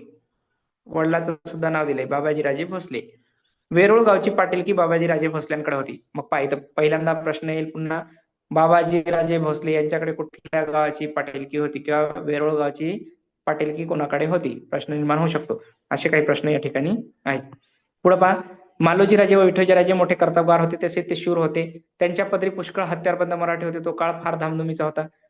निजामशाहीवर उत्तरेच्या मुघल बादशहाने स्वारी केली होती. त्यावेळी दौलताबाद महत्वाचं आहे. दौलताबाद ही निजामाची राजधानी होती. पहा, ज्यावेळी उत्तरेच्या मुघल बादशहाने निजामशाहीवर स्वारी केली त्यावेळी निजामशहाची राजधानी कोणती होती? दौलताबाद. तेथे मलिक अंबर नावाचा त्याचा वजीर होता. निजामशहाच्या वजीराचे नाव काय? निजामशहाचा वजीर कोण होता? मलिक अंबर. तो आता हा मलिक अंबर जो होता तो मोठा कर्तबगार होता, हुशार होता. त्याने दौलताबाद जवळील वेरूळच्या भोसले बंधूंची कर्तबगारी पाहिली होती. त्याने निजामशहाजवळ त्याच्या कर्तबगारीची वाखाणणी केली. निजामशहाने मालोजीराजांना पुणे व सुपे परगण्याची जहागिरी दिली. आता पहा, वेरूळची पाटीलकी कोणाकडे होती? हो, भोसल्यांकडेच होती. कोणते भोसले होते? मालोजीराजे भोसले. बाबाजी राजे भोसल्यांकडे होती. आता या मालोजी राजांचा विठोजी राजांचा पराक्रम कोण पाहिला होता? या मलिक अंबरनं पाहिला होता. आणि मलिक अंबरनं काय केलं? निजामशहाला सांगितलं की ते दोघं जण मालोजी राजे आणि विठोजी राजे खूप पराक्रमी आहेत, त्याला आपल्या सैन्यात घ्या. मग निजामशहानं त्यांना बोलवलं आणि त्यांना कोणती जहागिरी दिली? मालोजी राजांना पुणे व सुपे परगण्याची जहागिरी दिली. आता भोसल्यांच्या घरी वैभव आले, म्हणजे भोसल्यांना एक स्वतःचं राज्य आल्यासारखं त्यांना वाटू लागलं. त्यांच्याकडे आता तो कारभार आला. उमाबाई ही मालोजी राजांची पत्नी. पहा, मालोजी राजांच्या पत्नीचं नाव काय होतं? उमाबाई. ती फलटणच्या निंबाळकर घराण्यातील होती. या उभयंतांना 2 मुलगे होते. एकाचं नाव होतं शहाजी आणि दुसऱ्याचं नाव होतं शरीफजी. आता काय कळलं बरं इथपर्यंत आल्यावर? शिवाजी महाराजांचे आजोबा होते. शिवाजी महाराजांचे आजोबा होते. कोण आजोबा होते शिवाजी महाराजांचे? मालोजीराजे भोसले. मालोजीराजे भोसले. आजीचं पण नाव आलं. आजीचं नाव काय होतं? उमाबाई. उमाबाई. उमाबाई ह्या कोणत्या घराण्यातील होत्या? फलटणच्या निंबाळकर घराण्यातील होत्या. शहाजी राजांच्या भावाचे नाव काय होते? शरीफजी. असे प्रश्न या ठिकाणी निर्माण झालेले आहेत. आता शहाजी 5 वर्षाचा असताना मालोजी राजे इंदापूरच्या लढाईत मारले गेले. शहाजी महाराज ज्या वेळेस 5 वर्षाचे होते त्याच वेळेस मालोजी राजांचं वीरमरण आलं, लढाईत मारले गेले. विठोजी राजांनी आपल्या पुतण्यांचा आणि जहागिरीचा सांभाळ केला. आता विठोजी राजा त्यांचा भाऊ, कोणाचा भाऊ होते हे? मालोजी राजांचा. त्यांनी आपल्या भावाचे दोन्ही मुलं आणि दिलेली जहागिरी या सर्वांचा सांभाळ केला. कोणी केला? विठोजी राजे. पुढे त्यांनी शहाजीसाठी लखुजीराव जाधवांच्या मुलीला मागणी घातली. पहा आता आलं शहाजीराजांच्या विवाहाचे प्रसंग. शहाजीराजे मोठे झाले. मग लखुजीराव जाधवांच्या मुलीला मागणी घातली. कोण होती लखुजीराव जाधवांची मुलगी? जिजाबाई. कोण? राजमाता जिजाबाई. जिजाबाई. जिजाबाई. जाधवांची लेक जिजाबाई मोठी सुलक्षणी होती. जिजाबाईसाठी विठोजी राजांनी घातलेली मागणी लखुजीरावांनी स्वीकारली. लखुजीराव म्हणजे निजामशाहीतील एक शूर व पराक्रमी सरदार होते. ते मोठा फौजफाटा बाळगून होते. निजामशहाच्या दरबारातही त्यांची मोठी प्रतिष्ठा होती. त्यांनी शहाजीराजे आणि जिजाबाई यांचा विवाह मोठ्या थाटात साजरा केला. आता जिजाबाई भोसले कुळाची लक्ष्मी झाली. शहाजीराजांचं वर्णन दिले या ठिकाणी पहा. निजामशहाने मालोजी राजांची जहागिरी शहाजीराजांना दिली. आता वडिलांची जहागिरी शहाजीराजांना मिळाली. शहाजीराजे पराक्रमी होते. निजामशाही दरबारात त्यांना मोठा मान होता. मुघल बादशहाने निजामशाही जिंकायचा बेत केला. पहा आता मुघल बादशाह आता आला आणि काय म्हटला की निजामशाही जिंकायचा त्यानं बेत केला. विजापूरची आदिलशाही ही विजापूरचा आदिलशाही या बादशहाला जाऊन मिळाला. उत्तरेचा बादशाह ज्यावेळेस तो होता, कोण होता त्यावेळेस उत्तरेचा बादशाह? आदिलशाह. विजापूरचा होता. शहाजहान होता. शहाजहान त्यावेळेस होता. मग त्यानं काय केलं पाहता, शहाजहान विजापूर जिंकण्यासाठी निघाला आणि म्हणजे निजामशाही जिंकण्यासाठी निघाला. त्याला मदत कोणी केली मग आता? आदिलशहानं विजापूरच्या. तेव्हा निजामशाही वाचवण्यासाठी मलिक अंबर व शहाजीराजे लढले. दोन्ही फौजांचा त्यांनी काय केला? पराभव केला. पहा शहाजीराजांचा पराक्रम. शहाजहानचं सैन्य आणि निजामशाह जो आदिलशाह होता त्याचंही सैन्य त्यांनी काय केलं? परतावून लावलं निजामशहाचं, म्हणजे निजामशाही वाचवण्यासाठी. दोघा जणांनी, मलिक अंबर आणि शहाजीराजांनी, म्हणजे एवढं कर्तृत्व त्यांनी गाजवलं. दोन्ही फौजांचा त्यांनी पराभव केला. आता पहा, अहमदनगर जवळ भातवडी येथे ही प्रसिद्ध लढाई झाली. मग पहिली कोणती लढाई आहे? निजामशाही वाचवण्यासाठीची पहिली लढाई कुठं झाली? अहमदनगर जवळ भातवडी येथे. या लढाईत शरीफजी मारले गेले. शरीफजी मारले गेले म्हणजे शहाजीराजाचे भाऊ या लढाईमध्ये वीरगतीला प्राप्त झाले. पण शहाजीराजांनी मोठा पराक्रम गाजवला. त्यामुळे शूरसेनानी म्हणून त्यांचा सर्वत्र लौकिक झाला. दरबारात त्यांची प्रतिष्ठा वाढली, इतके की खुद्द मलिक अंबरला त्यांच्याबद्दल असूया वाटू लागली. त्यातून आता पहा, मलिक अंबरला सुद्धा त्याच्याबद्दल वितुष्ट निर्माण व्हायला, आता त्याच्याबद्दल तिरस्कार वाटू लागला, त्यांच्याबद्दल खेद वाटू लागला.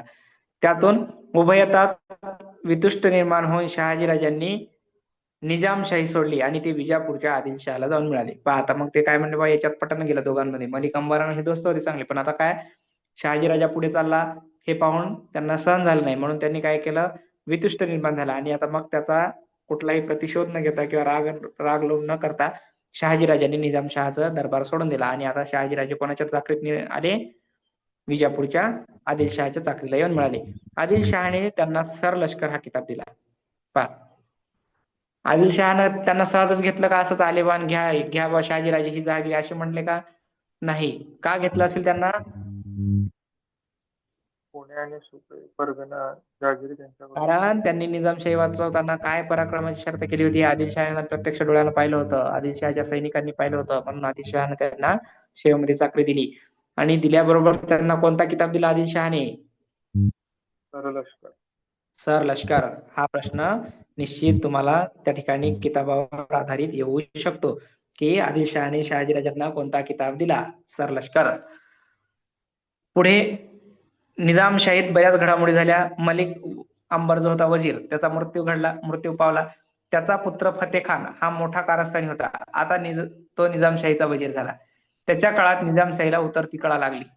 मुघलांच्या स्वारीचा धोका निर्माण झाला. त्यातून निजामशाही सावरण्यासाठी निजामशहाच्या आईने शहाजीराजांकडे परत येण्यासाठी साकडे घातले. तेव्हा शहाजीराजे आदिलशाही सोडून निजामशाहीत परत आले. आता पहा, मलिक अंबर मेला, त्याच्यामुळे ते राग लोभ त्याचे जे काही वितुष्ट आलेलं होतं ते संपलं. आणि परत निजामशहाची जी आई होती तिनं काय केलं? शहाजीराजाकडे विनंती केली की साकडे घातलं की आमची निजामशाही वाचवण्यासाठी तुम्ही आदिलशाही सोडून परत निजामशाहीमध्ये या. मग शहाजीराजांनी सुद्धा खाल्ल्या मिठाला जागणं या पद्धतीनं आदिलशहाला सांगितलं की आता मी माझ्या परत ठिकाणी जाणार आहे, आणि आदिलशाही सोडून ते निजामशाहीमध्ये दाखल झाले. अशा पद्धतीने त्यांनी निजामशाही पुन्हा स्वीकारली.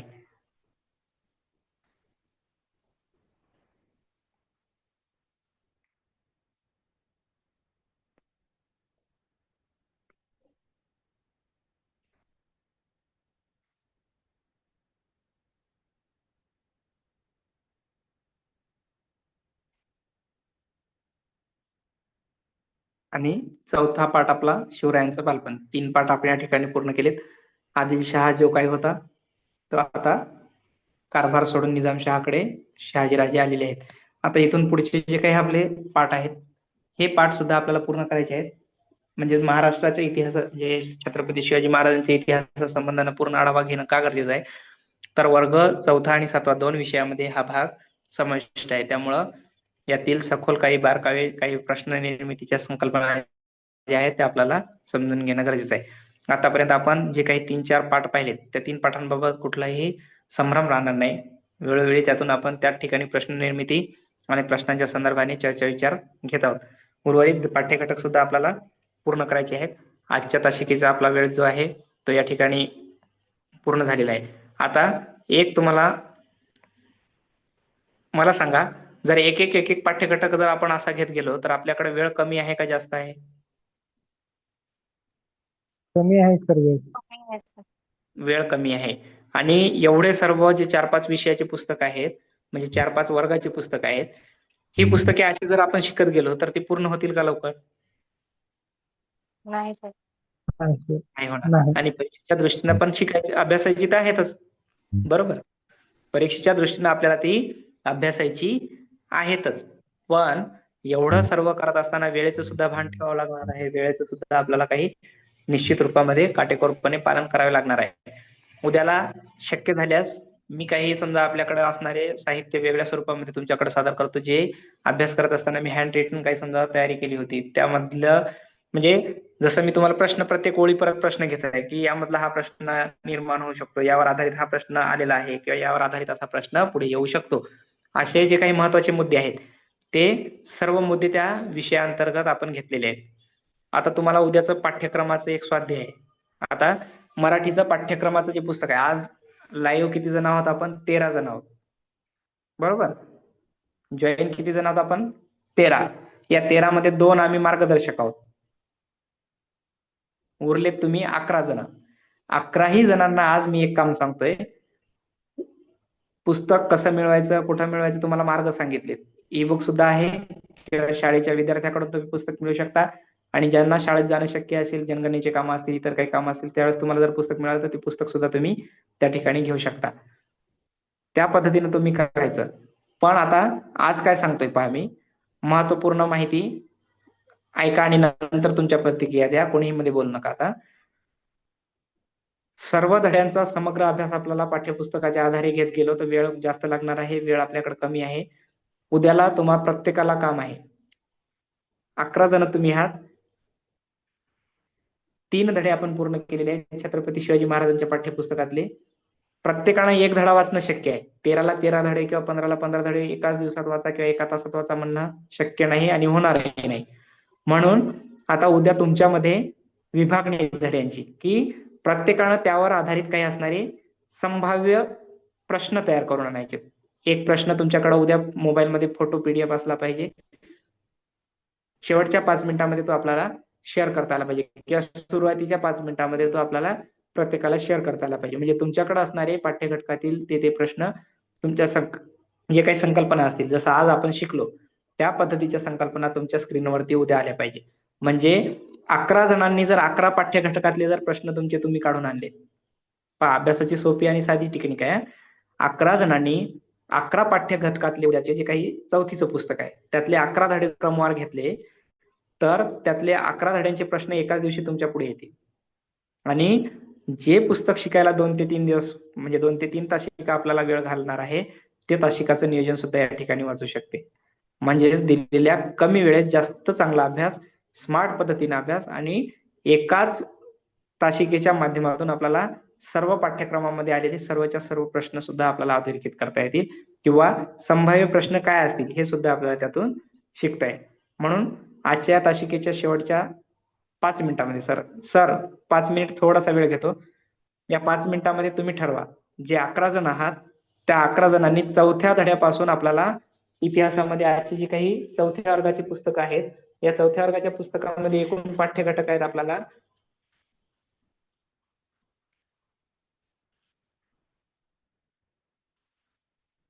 18 घटक दिले आहेत, 18 धडे दिले आहेत. तर आपण 3 धडे शिकलेलो आहेत. सरदार भोसलेंचं कर्तबगार सरदार जे होते त्यांचं घराण्याचा अभ्यास आपण सर या ठिकाणी ओल्ड केलाय. सिलेबस चौथ्या मधला काढलाय का? पाठापासून आपण आता हा ओल्ड शिवछत्रपती जुनं सिलेबस पुस्तक मधला आहे सर, काढलाय का नवीन तुम्ही? पुस्तक आहे, सेम आहे पुस्तक.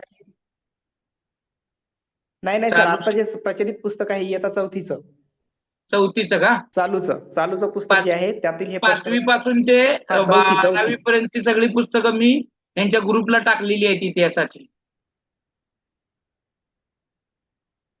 5वी ठीक आहे पासून सर, ते तसंही चालते. 12वी पर्यंत. आता यांना फक्त सर 5 मिनिटं उरलेली 4 सर. नाही, हे आता मी तुम्ही- जे समजा त्यांच्या पुढे एक विभागणी मांडत आहोत. ते नाही, तुम्ही तुमचं चालू द्या, त्यांच्याबद्दल हॅलो नाही. सर, आवाज येत नाही पुस्तकं सर. मला सांगा, म्हणजे ती पुस्तकं मी यांच्या ग्रुपला टाकतो म्हणून विचारत आहे. आता सध्या मी इयत्ता चौथीचं प्रचलित पुस्तक जे आता आपण वर्गामध्ये शिकवत आहोत. बरं, ते तुम्ही मला पाठवून द्या, ते मी यांच्या ग्रुपला टाकून देतो. ठीक आहे सर, चालते. हो. आणि तुम्ही जे नियोजन करत आहात ते बरोबर आहे, चालू द्या तुमचं नियोजन. कारण सर्वांना सर वेळेच्या अभावी प्रत्येक घटक एक आपल्याला समजा त्यामध्ये काय होईल, त्यांच्या संकल्पना क्लिअर होतील आणि त्याच वेळेत सर्व काही शिकता येईल सर. म्हणून हे प्रश्न त्यांना निर्मिती करणं आवश्यक आहे. कारण असंही त्यांना प्रश्न अभ्यासायचेच आहेत प्रत्येकानं. तर उरलेल्या या 10 मिनिटां समजा 5 मिनिटं आपल्याकडे आहेत. सरांची तासिका सुरू होणार आहे. आपण 11 जण आहोत, आम्ही 2 शिक्षक सोडले, तर तुम्ही 13 जणांपैकी 11 जण जे काही शिल्लक आहात त्या प्रत्येकानं चौथ्या धड्यापासून ते उर्वरित तुम्हाला येणारे 11 धडे क्रमवार कुठला धडा कोणी घ्यायचा पटपट त्यांनी सांगा. आणि त्या धड्याचं उद्याचं प्रश्नपत्रिका तुमच्याकडे तयार असली पाहिजे. उत्तर आपण शोधू, फक्त प्रश्न तयार करायचे. 5 आणि 6 माधुरी. हा, तुम्ही तुमच्या लक्षात ठेवायचे, उद्या त्या धड्यावरती तुमचे प्रश्न असणार आहेत. इतर त्यांनी कोणीही त्यांच्या धड्यावरती प्रश्न काढायचे नाही. 5वा आणि 6वा धडा माधुरी मॅडम यांनी घेतलेला आहे. 7 आणि 8 अश्विनी राऊत. 7वा आणि 8वा अश्विनी राऊत. थांबा, मी 1 मिनिटात लगेच लिहून घेतो, माझ्याकडेही राहील. तुम्ही चालू द्या, तुम्ही बोलत तुमचं डिस्कशन घ्या. 9 आणि 10 गीतेश्वरी गोली.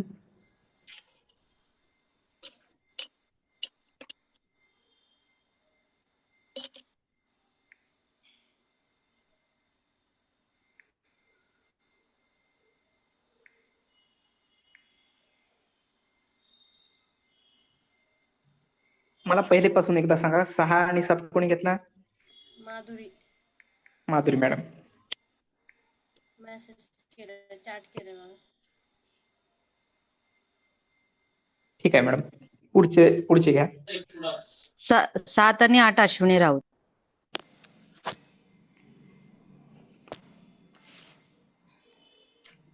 6, 7 माधुरी मॅडम. पुढचे राऊत मॅडम, तुम्ही कोणते घेतले? सर 5 आणि 6 माधुरी मॅडम घेतले, तर 7 आणि 8 मी घेतले. 7 आणि 8 तुम्ही घेतला. 9 आणि 10 गीतेश्वरी गोली सर मी घेतले. हा, ठीक आहे मॅडम, पुढं. 11 आणि 12 मी घेतो. हर्षवर्धन कारभारी. 11, 12 कारभारी सर.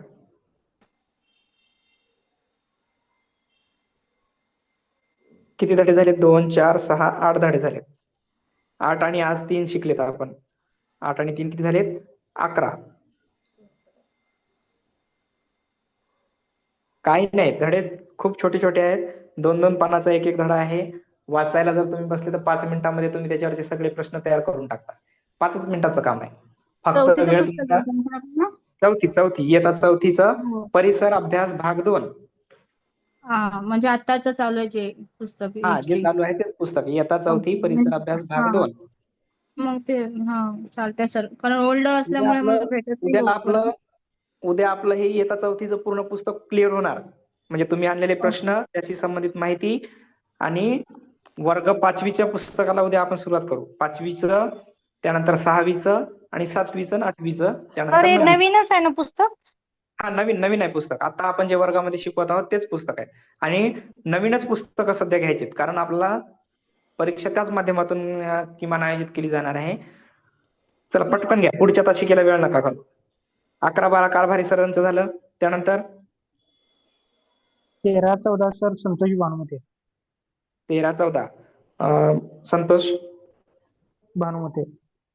भानुमते सर. पुढे घ्या.